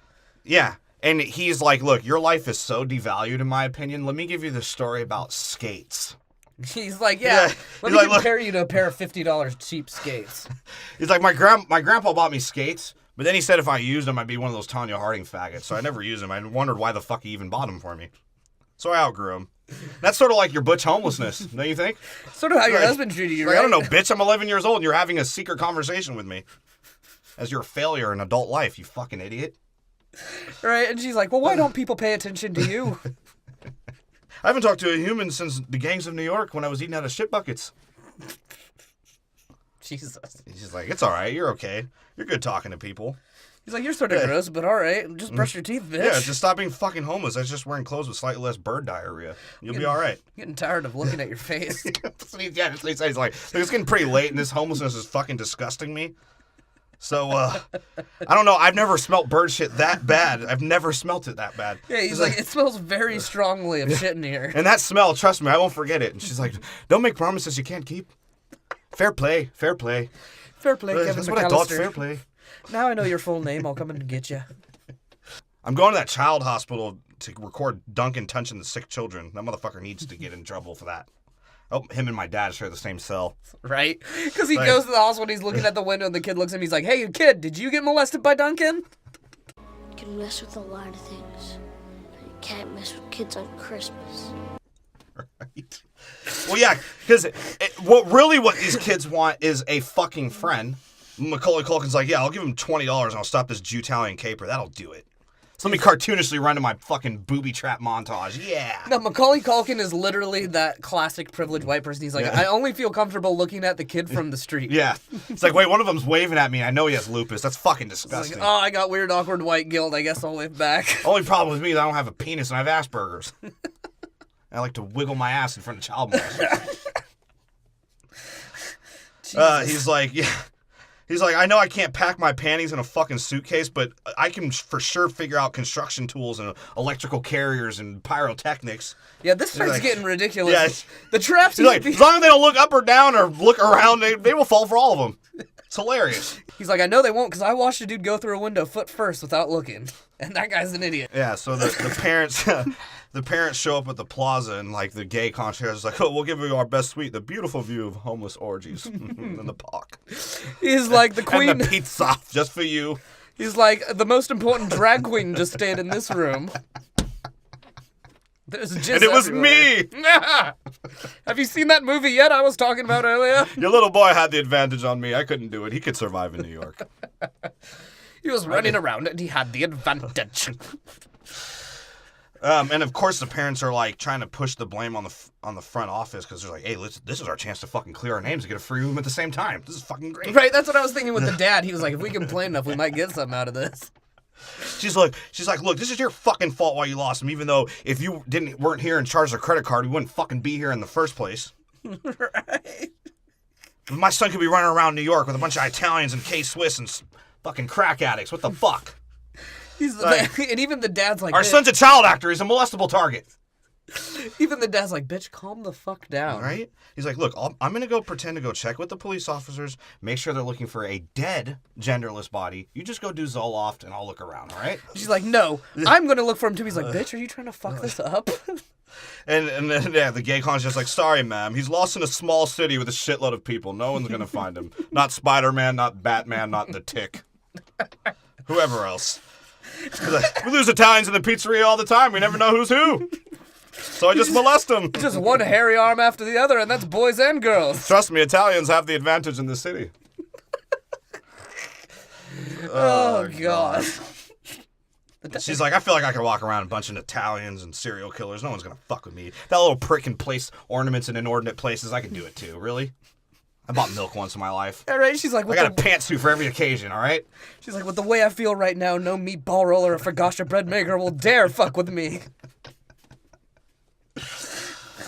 Oh, God. And then, yeah, that's when the gay concierge is like trying to talk him out of it. He's like, ma'am, there are Italians armed to a T with sharp pepperoni. You cannot make it out of here.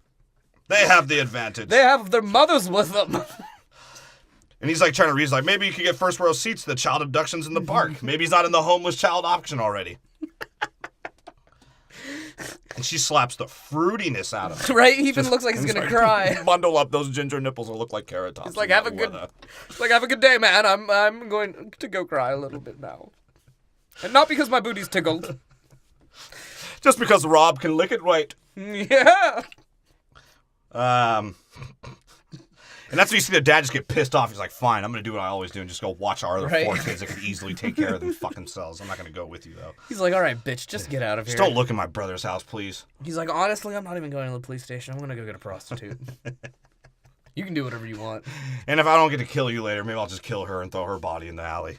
That's why his dad was pissed. He needed that $900 at the end for the prostitute he just bought. And then the Jewtalian duo, they're being as fucking retarded as they are with their small-time heists, they're like, yeah, we'll live in Ecuador for like 100 years and probably die from warm meat. Warm meat. As they steal some shit that like a 17-year-old can make more selling weed. Right? Like, he's like, look, $300 bills in a chest. It's impressive. And we're going to use this to get out of the country, Mauve. Merry Christmas. Right? Oh, my God. Yeah, and then that's when you see, like, Macaulay Culkin's like, hey, guys, I'm taking a picture of my struggle from when you raped me. Come and get me. Right? He's like, I just took a dick pic. I'm going to put it on MySpace. And he's doing, like, some Jack Sparrow fucking prank. What the hell was this bullshit? This was the worst prank ever. What, where he breaks the God, window? these guys are so retarded. I got a plank and a bucket, and that's all I fucking needed. Oh, yeah. It was. He's like, I guarantee those clown feet will weigh more than a 4-foot sausage. He'll go flying somewhere. He's like, and Joe Pesci would be too fat and slow from all that pepperoni to get off. Even though he thinks he's the most athletic person in the world, and we'll get to that. Yes, that's impressive. But no, he tells Marv, he sees Marv's about to jump, and he's like, dude, stop jumping. But instead, he should have just told himself, jump off. Jump off, you idiot. Get off of It's a fucking plank and a bucket. He is so dumb, dude. Oh, God, yeah, and he gets fucking send in the air like his pizza dough when you... They're fucking fruity fucking... It stretches him out a little bit. And the mom does the first thing Scott Peterson told her not to do. He went by his brother's fucking house. Like, while the booby traps were being set, because Macaulay Culkin has a conscience about poor kids. Yeah. But he doesn't want to be friends with them or have human interaction with them. Yeah, he never wants to look at them past a window. He's like, the glass is what separates me from their disease. But a homeless bird shit lady and a child molester, that's him all day. Grade A. Yeah, he's like, I love the molesters. They're the best ones. Yeah, and his mom would have for sure been because her stupid ass would have fell for every single goddamn one too. They would have lost her pantsuit and her fucking ginger nipples. And then he runs up. Yeah, so again, no one in New York, because in New York, every single block is fucking empty, right? And next to what each the other, fuck apparently. was that? Because so if you think about it, he made a beeline from the aunt's house to the Central Park, and then he went from Central. No. He went from the toy store to his brother, the uncle's brother's house. No, initially, the fucking dad's brother's house. No, I mean initially when he first goes to their house and realizes they're not home. He goes to Central Park. Then he goes from Central Park to the Symphony. Yeah.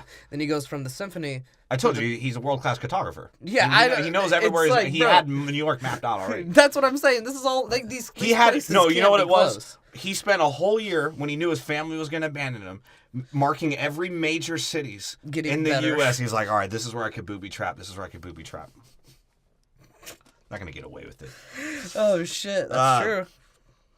Yeah, so he runs up, and of course, no one in a fucking 4-block radius with it's New York, so I'm assuming 200,000 houses within a span of 4 blocks. Yeah, there's got to be some people there. They somehow are living in each other's windows, and it's like 2-bedroom apartments for 4 people each, and it somehow costs like $8,000. But you can find pizza for 25 cents. New York.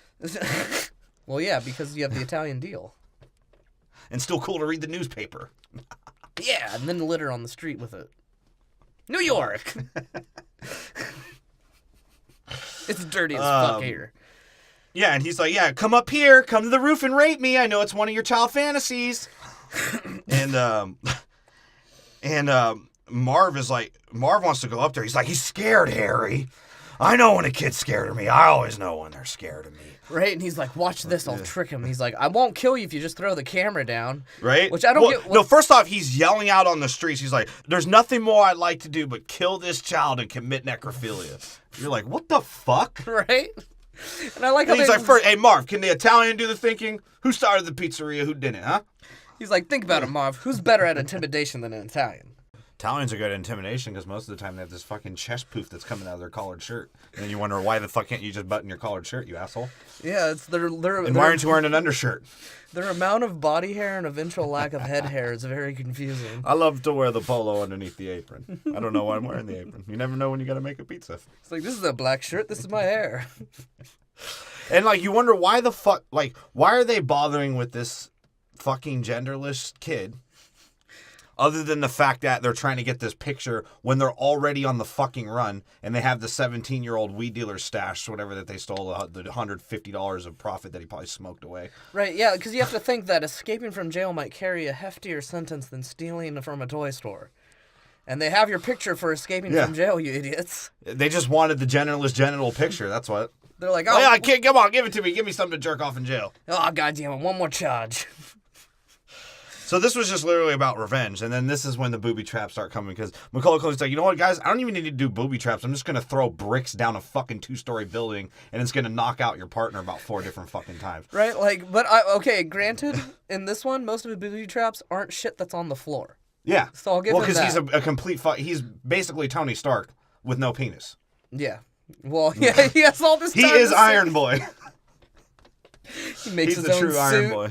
But he's like, I can make the crotch smaller so it's more aerodynamic because I don't need to fit a penis in there. Yeah, and instead of the head doing that weird robot thing to reveal his face like the fucking Iron Man does, it's on his ass. It just reveals his ass. He's like, right here, guys. Yeah, because that's what he does. He just knocks Marv out because Joe Pesci's like, this is going to be fucking funny. Yeah, he does. Like, how many sausage fingers am I holding up? Do I look like a tough guy? He's like, from up there, kid, do I look taller? Maybe we can take these bricks and build a brick oven for my pizzeria. And Marv's just knocked the fuck out and acting like how he talks to little Pesci. He's like, Harry. And Pesci's like, he says it after. He literally does that after everything that pisses him off from this point on in the movie. And they're like, fuck at this point. He's like, I'm raping the shit out of this fucking kid. So Yeah, he they're goes in down. automatically. And then you see Marv, the 58th doorknob trick of Home Alone. He's like, oh, I wonder, I'm just going to pull out of a doorknob instead of turn it. Yeah, right. Like, Think about that, Harry. What the fuck? And most doors open in on the front of a house, not out. Like, what the fuck? It's like, I won't stick my fucking clown feet in a dog door anymore. I'm just going to try and make this string into a thong around the doorknob. What the fuck was that? I don't know. He was Because weird. even Macaulay Culkin lazily set that up. Like, he had to pull the string as fucking hard as he could for it to snap his prostate together. Yeah, but he was probably like, this fool's so stupid, he'll actually just keep pulling the string.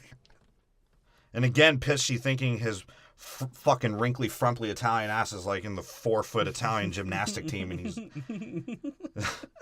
like he tries to jump on. What are those things Yeah, called he that are does, the fire escape. every alleyway in New York has? Fire It's like escape. 7 fire escapes you Yeah. can have a battle in. You'll never get me. It's the fire escape. Pew, pew, pew, pew. It's like some Star Wars shit. Yeah, I mean, of course, Macaulay put Michael Jackson's jizz at the end of it, and Joe Pesci slid on it, and he's like, "Oh, you're frigid fucking lasagna, fritter, frigoli faggot." Yeah, he was sad. He's like, I had to use the lube the toy store man said we were going to use later. That's what I donated it for. I also donated some sperm. I got it from a dude on the street after I sucked him off. And of course, as soon as fucking Marv gets through the door, he's like, "Hey, Harry, I've reached the top and I'm not looking down." He just fucking falls in the biggest hole imaginable.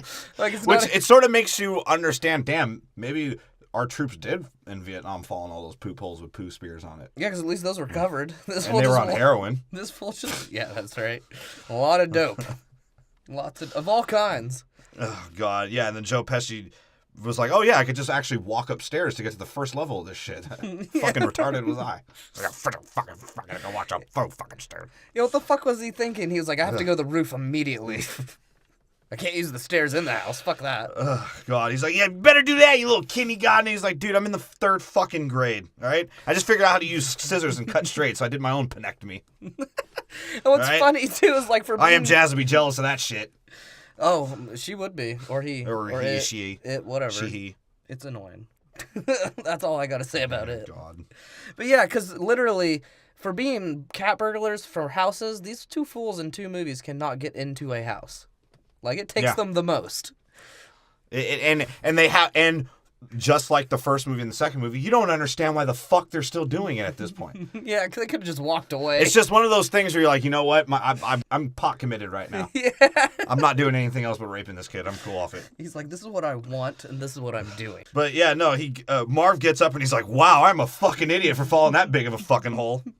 Right? He's like, oh, let me walk on this Ninja Turtle loose. I won't fall in a bunch of paint cans. Oh, my clown feet fucking swirling around. It's God. hilarious. Right? And then he's like, I'm Everything is to do with his feet. Yeah. Like, what is so funny about, like, he is the first motherfucker that literally watching things happen to his feet is somehow hilarious. He turned falling and sliding into an art form.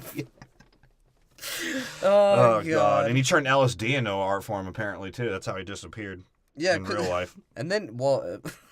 And Pesci's just putting his pepperoni prints all over the house. Like, of course, Pesci gets the easy part of the pranks. I mean, he might have, like, 2 really bad ones, but it always seems like Marv is the one getting fucked up, because he's the one that stepped on Kevin's grandma's wooden dildo and got tetanus. Yeah, and in this one, Kevin drops a 100-pound bag of concrete on his head. And he gets electrocuted and turned into a skeleton. To be fair, Joe Pesci does blow his head off after doing the most incredible handstand Well, in yeah, the world. yeah, because he turns Harry's head into a Pesci margarita with a burnt crust this time and a little basil after he diarrheas on his open wounds. And it's something he should have died from, right? Like, he should have fucking died from that. From his head exploding? Yeah, Or well, from because he's being- all around, like, flicking around every light bulb as if, like, the wonderless fucking, the wonderless, yeah, The the wonderless. wonderless, genderless magician's gonna show up, and he's like, I'll I make my gotcha. dick reappear. But apparently, he won the gold medal on his 4-foot Italian Olympic team because he fucking did the most acrobatic thing I've ever seen. Yeah, he literally used- from a stand, he wasn't even running into it. He just from a stand does a fucking handstand on the toilet. That was sort of incredible. And then he does a full reverse pull up to dip his head into the toilet instead of just kneeling in front of the toilet and putting his head in there. Maybe he's like, I'm too short to actually kneel in the toilet and put my head in. My chin will hit it. My feet don't even touch the ground when I shit. They just dangle. They just dangle like cheese oozing off a pizza. Oh, God. Yeah, and on some playground shit, like, Marv thinks he could, like, there's just a rope hanging from another giant hole in this house, because apparently there was no floor in this house. Well, at this point, Marv is literally a zombie. Yeah. He's just walking around He's like, I should have died from, like, 14 different things that just happened in the span of 2 minutes, but all right. Well, I'm still walking. He's like, that. Right? He's like, but damn, that electricity's better than Viagra. I got a whole new lease on life. He's like, all right, what else will make me look fucking retarded? All right, let me just climb this randomly hanging rope down this giant fucking hole, and I can't see what's hanging the rope up. But all right. He's like, yeah, this one hard tug is the equivalent of my body weight. Right. It seems to be safe. Right? It's like, yeah, and then when it hits him, he's like, I am going to rape the living shit out of that fucking kid. Right. I'm going to scream Harry's name while I'm doing it. Ugh. Harry! Yeah, so there's some, like, morbid fucking humor there. And it's hilarious. Because at this point, they're over it. They're like, all right, these pranks aren't even fucking harmless anymore. I'm actually dead. I'm just chasing him around in my spirit now for this fucking... I'm killing that motherfucker. Right? And Marv does some Jenga shit to get out of the hole. He's like, maybe if I just stack a bunch of things instead of walking out the door. Yeah, that sausage will climb up. What does he weigh, like 28 pounds? Yeah, and then that's when Macaulay Culkin's like, hey, come finger me up the stairs and then eat my fingers. I have a trick you're going to fucking fall for again. And you'll probably survive the paralyzation that you do falling from 2 stories. Like, right? What the fuck was that? I don't know. At this point, they both should be dead. Yeah, because they're like trying to fool him, right? Because the paint can trick is fucking coming. Yeah. And Macaulay, being the genius he does, thought that out through, and he's like, I'm going to get him with this third one. Yeah, the third one is like... lift this 70-pound fucking... Yeah, what is that? Is that a cannon? I don't know what that was. It's a metal beam. I don't know what that was. But they're like trying to trick him. He's like, hey, Harry, what if I yell I'm going to rape him while I'm upstairs? And he'll throw the paint cans, and we got him this time. What do you think about that, Harry? He's like, Marv, he's more likely to throw his ass at you if you say that. Right? But yeah, they get mollywopped by that steel beam thing. And... I don't know what the fuck that is. That looks like what police use to break a door down. Why? Oh, yeah, like task force or some shit? but why would they have it? I don't know. They thought that's where he got left home alone and raped. They're like, oh, we knew it. You're just keeping him somewhere. Scott Peterson's not getting away with this shit. We already checked the uncle's house first. We knew he molested him before. And they're set on killing this fucking prick. They're like, fuck the plan and fuck my freedom. I'm going to cook a unisexual tortellini out of that motherfucker. Right. Oh, God. So he's like, come to the roof, guys. And this was probably the dumbest out of all of them. He drops a fucking toolbox that somehow evenly rolled down 2 flights of fucking stairs with enough momentum to drag 2 full-grown men to the other side of the fucking wall and turn their Jew and Italian noses into more of Jew and Italian noses. Well, do you know how much, because it shows the tools, like, falling out of all the shelves, right? Yeah. It literally, you would have to have, like, 14 bowling balls. I mean, no, that kind of toolbox is heavy. I literally have, there's one at my mom's house, it's literally that fucking big. I get that it's heavy, but you would have to have, like, the bottom weighted so much for it to remain standing going down the stairs. Oh, yeah. Well, including his uncle probably had a dead child in there, too, so you can't forget that. Runs in the family. Oh, yeah.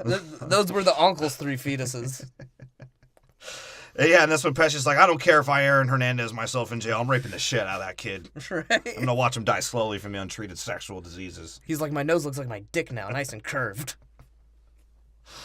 Oh, God, little Pesci. That's what he calls it. Yeah, so they just want to kill him. So what do? They follow his little wagging ass because he's like, yeah, I know I could escape like 30 different times, but I want you to think you're still going to rape me. Like, what the fuck, man? It's hilarious. I guess it's hilarious. He is Roger Rabbit. He is the Roger Rabbit of real life. He is. Macaulay Culkin. He's a cartoon walking around amongst real things. Well, yeah, he does look like a fucking fake child. He looks like an adult that never grew. Like, that's the personality he gives off. Yeah. Like, and then later he becomes the actual Black Swan.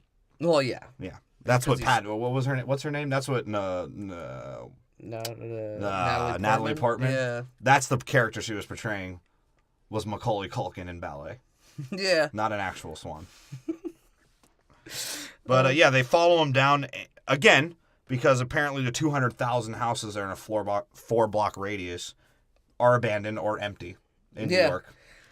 So they fall and climb down a fucking rope in public outside of the house down to chase this kid when they could have just walked back down the stairs. Right? And he's like climbing down the rope. He's like, hey, Marv, is that lube? It's like, you guys want to use that rope for bondage to rape me? Come Right? and get it.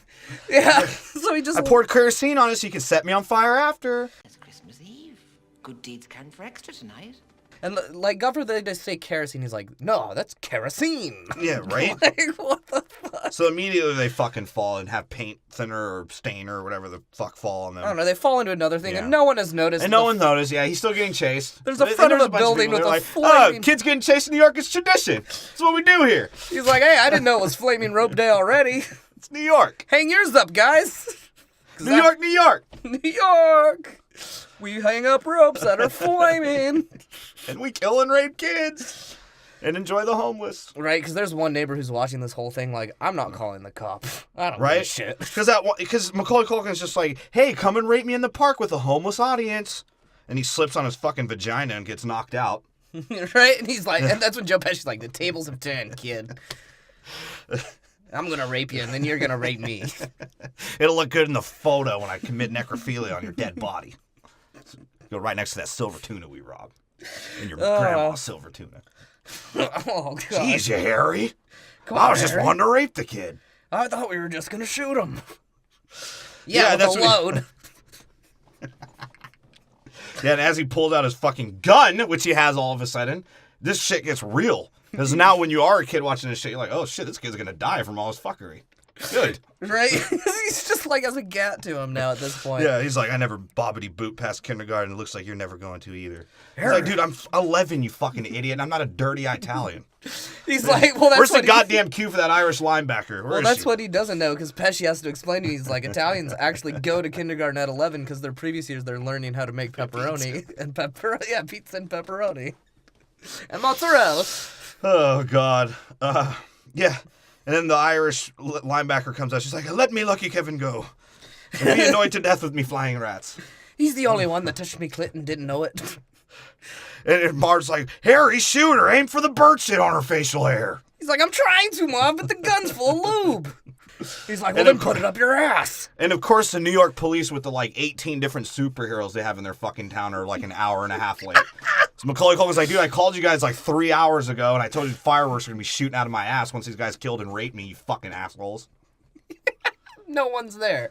The cops are like scratching their head like, what's going on? Like, He said hey. there's going to be firecrackers in the motherfucking park. The other cop's like, oh, Spider-Man will take care of it. He'll shoot his web somewhere and hopefully on that kid's fucking face. I'm tired of chasing him around. Wait, why did no one call the police looking for him? Why didn't he call the police from the get-go? Right? You could have just called the police God. on the toy store, you dumb fucking kid. Yeah, so basically Macaulay Culkin served Pesci on a fucking silver platter like a spicy sausage straight to the New York police. Yeah, that's right, because he bends over and launches a bottle rocket out of his asshole. That's how they find him. And then the Irish lady just gives him a thumbs up. He's like, that's what I would have done too. He's like, put this thumb in your butt. All right, Kevin, slow nod and approval. Can you get back me, husband? I wanted to try my new shepherd's pie. It's a little more hairier and grosser. Does this corn look like me nipples? It's like the brown ones do, but I don't get why. Oh, God. He's like, stop looking like the poor man's Kathy Bates. Stupid bitch. And what...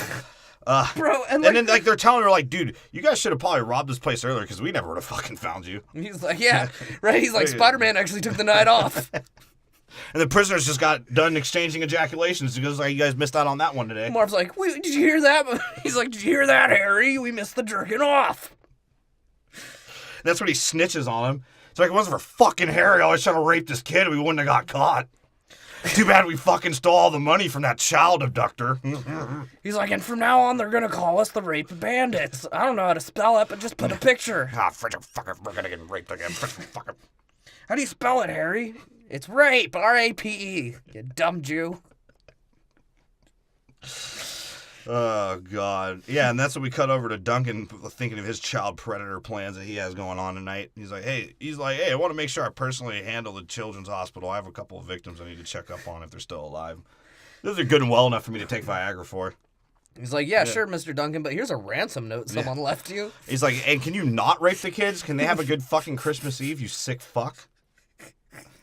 He's like, no. He's like, fine, next year I'll be stronger for him. How do you think I afford to let these kids play with my toys? Yeah, and then he gets the note, and then, like, Macaulay Culkin's like, hey, Duncan, you remember that genderless little blonde kid that walked in here a couple of days ago? You didn't notice was lost with no parents, and you didn't fucking help him? You just creepily disappeared and masturbated to your interaction? And he's like, oh, yeah, and also you taught me that move, the turtle dove. Do you remember me now? And do you have pedophile insurance? Because I'm suing your ass. Turtle dove. Please don't take the kids' money. And I mean, at least you could do is after you molest them is pay them for it. Shit. He's like, hey, I don't want my $20 back. I went to the hospital. They told me you diddle them. And if they don't get any money, I'll send you my dad's bribe money to keep me quiet after I forcefully find them, so they're not fucking looking for me. Like, he had no reason to be, like you were just saying, he had no reason to be lost in New York at this time, except for the fact he wanted to spend all of his fucking dad's money. Yeah, he could have called the "Fuck cops. that fucker." He didn't even have to go through this whole night. Once he found out the plan, he could have just told the cops the plan. Well, at least he's not retarded enough to think he wished them away anymore. He was like, yeah, my family just doesn't care about me, and well, yeah. I'm probably going to die next year, too. Because at first he's like, do you think I could wish this dick away? I'm tired of being a boy. And in the second one, he's like, no, the true reality is I have to get a surgery. So I need to steal my dad's money. That's why he's so monotone. You ever heard anybody with a dick surgery that wasn't monotone? Me, sir, and that pizza. It's a panectomy pizza. I put the foreskin on the pizza. Oh, God. It's the topping. Yeah, and that's when you see the third black person in this series. Yeah, and we find out, oh shit, a black employee could be something other than an airport employee. That's so crazy. And the mom runs up to him and she's like, hey, wait, aren't you supposed to be in Die Hard right now? She's like, I'm looking for a confused tomboy, whatever that means. He's like, cool, he's not black, I don't give a shit.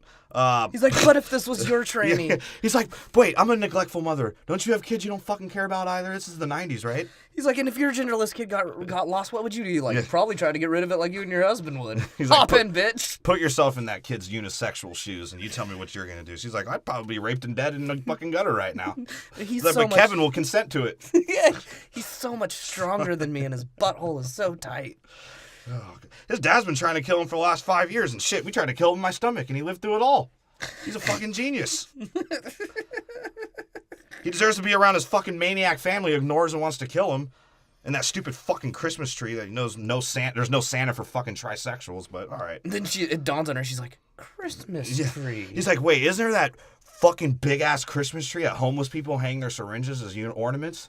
He's like, yeah, hop in, bitch. We'll go get high together. It's like, dude, by the way, did you know I got my tubes tied after that splice creature came out of me? I'm not going to have another one. I promised that to myself. I mean, Scott promised me too. Started a shitty semen. Gross. And he's like, and then you see Macaulay like apologizing for himself. Like, what the fuck did you do wrong? He's like, all right, man, I'm sorry I haven't picked a gender yet, and I can't escape my dad's plan to have me killed, but yeah, I've been a good boy, right?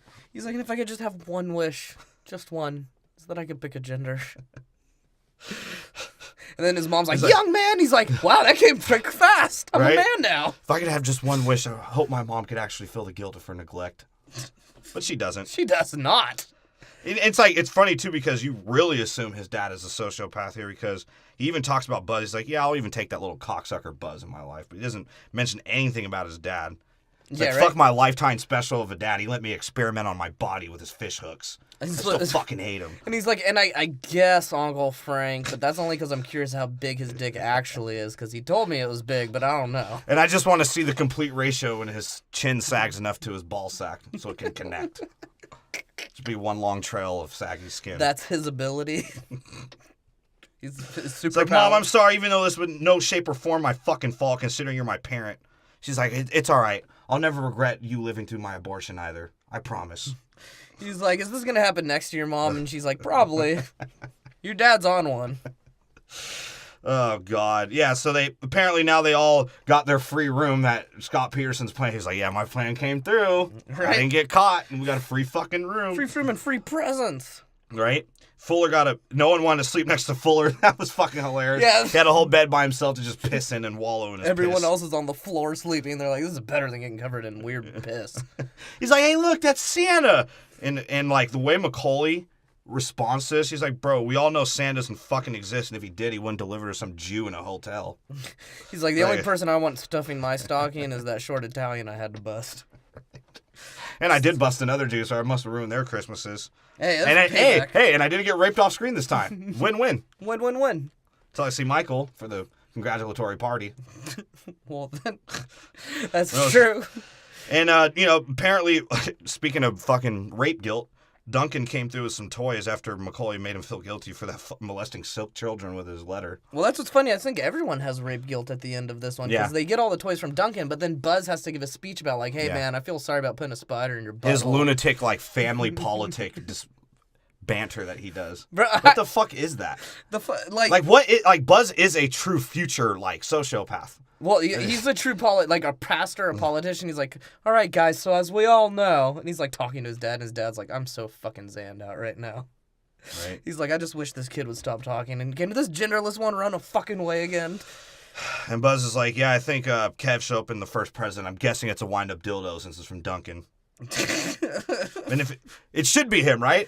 Because it wasn't for his dad's attempt to make him disappear and his whatever aura he has to him that old men want to molest, they wouldn't be in a free hotel right now with cool presents. Because his dad's sort of like, all right, well, Kevin didn't fucking die, but at least Santa Claus isn't fucking real, and I don't got to take care of presents anymore, so win-win for me. The presents, to me, were a weird situation, though, because in my mind, shouldn't he have gotten all of them? Because he did all the work. Mm-hmm. But then the uncle's like, the cheap Jew he is, he's like, well, save one for me. I hope it's a delicious turtle dove dildo. Right? And then, like, Macaulay's like, wait, there's another turtle dove? And it says, keep it tight and preferably bleached. Right? For whatever reason, that reminds him of a homeless lady. Right? He's like, I should give that homeless something of value so she doesn't suffocate on birdseed when she fucking nods off. Yeah, he's like, that shit-covered homeless lady smells like bleach. Maybe I it's like, here, it's a dub. Maybe it'll remind you to wash up with soap instead of using bird shit on their bathwater, you fucking asshole. Right, he gives it to her and he's like, look, bitch, here's a superior bird. And I was supposed to give this to my potential rapist, so this means something. This means something to me, and I'll never forget you, you crazy, homeless, smelly bitch. And then that's when you see his dad be like, for the $900 room service, it's like, all that fucking bananas you had to buy to stick up your ass and you didn't fucking die. Fuck you, Kevin. It's like how are you getting mad? Again, somebody getting mad at him for being abandoned and spending the only money he had to survive. Yeah, he was. If anything, you should be congratulating him about how fucking resourceful he is and then suing the shit out of that hotel. So yeah, that's the movie. Yeah. Home Alone 2. I gave it a 9. It's a classic winner, Macaulay special. If you're offended by the shit we say, I don't give a fuck. And if you like the things we say, I don't give a fuck either, and I fucking hate you. And Macaulay, I hate everything about this. Macaulay Culkin, if you're listening, and Bubbles, the monkey, is still alive, I really hope he doesn't still rape you. And why? I mean, I understand the human centipede trail you might have had where Michael Jackson's fucking you and you're eating out Mila Macunas at the same time, but I'm over it. Yeah. So thank God we only did 2 movies on it. Yeah. So if you're on iTunes right now, hit that fucking subscribe button, or I'm going to plan to kill my future son and plan out his disappearance. Especially if he has fucking gender identity problems. I'm calling Pesci and Marv out of retirement. Well, then it's just going to be too hard to find a fucking bathroom for the kid. Yeah. Because apparently, according to Christopher Columbus, that's his actual name, the ultimate test for a child star is defending yourself against a Jewtalian. Well, that's usually what you're going to run into in Hollywood. So it makes sense. I wonder if Marv and Pesci were just going to, like, connect and be like, Jewtalian, transmorpher. Well, then they would own the best pizzeria/talent agency in the world.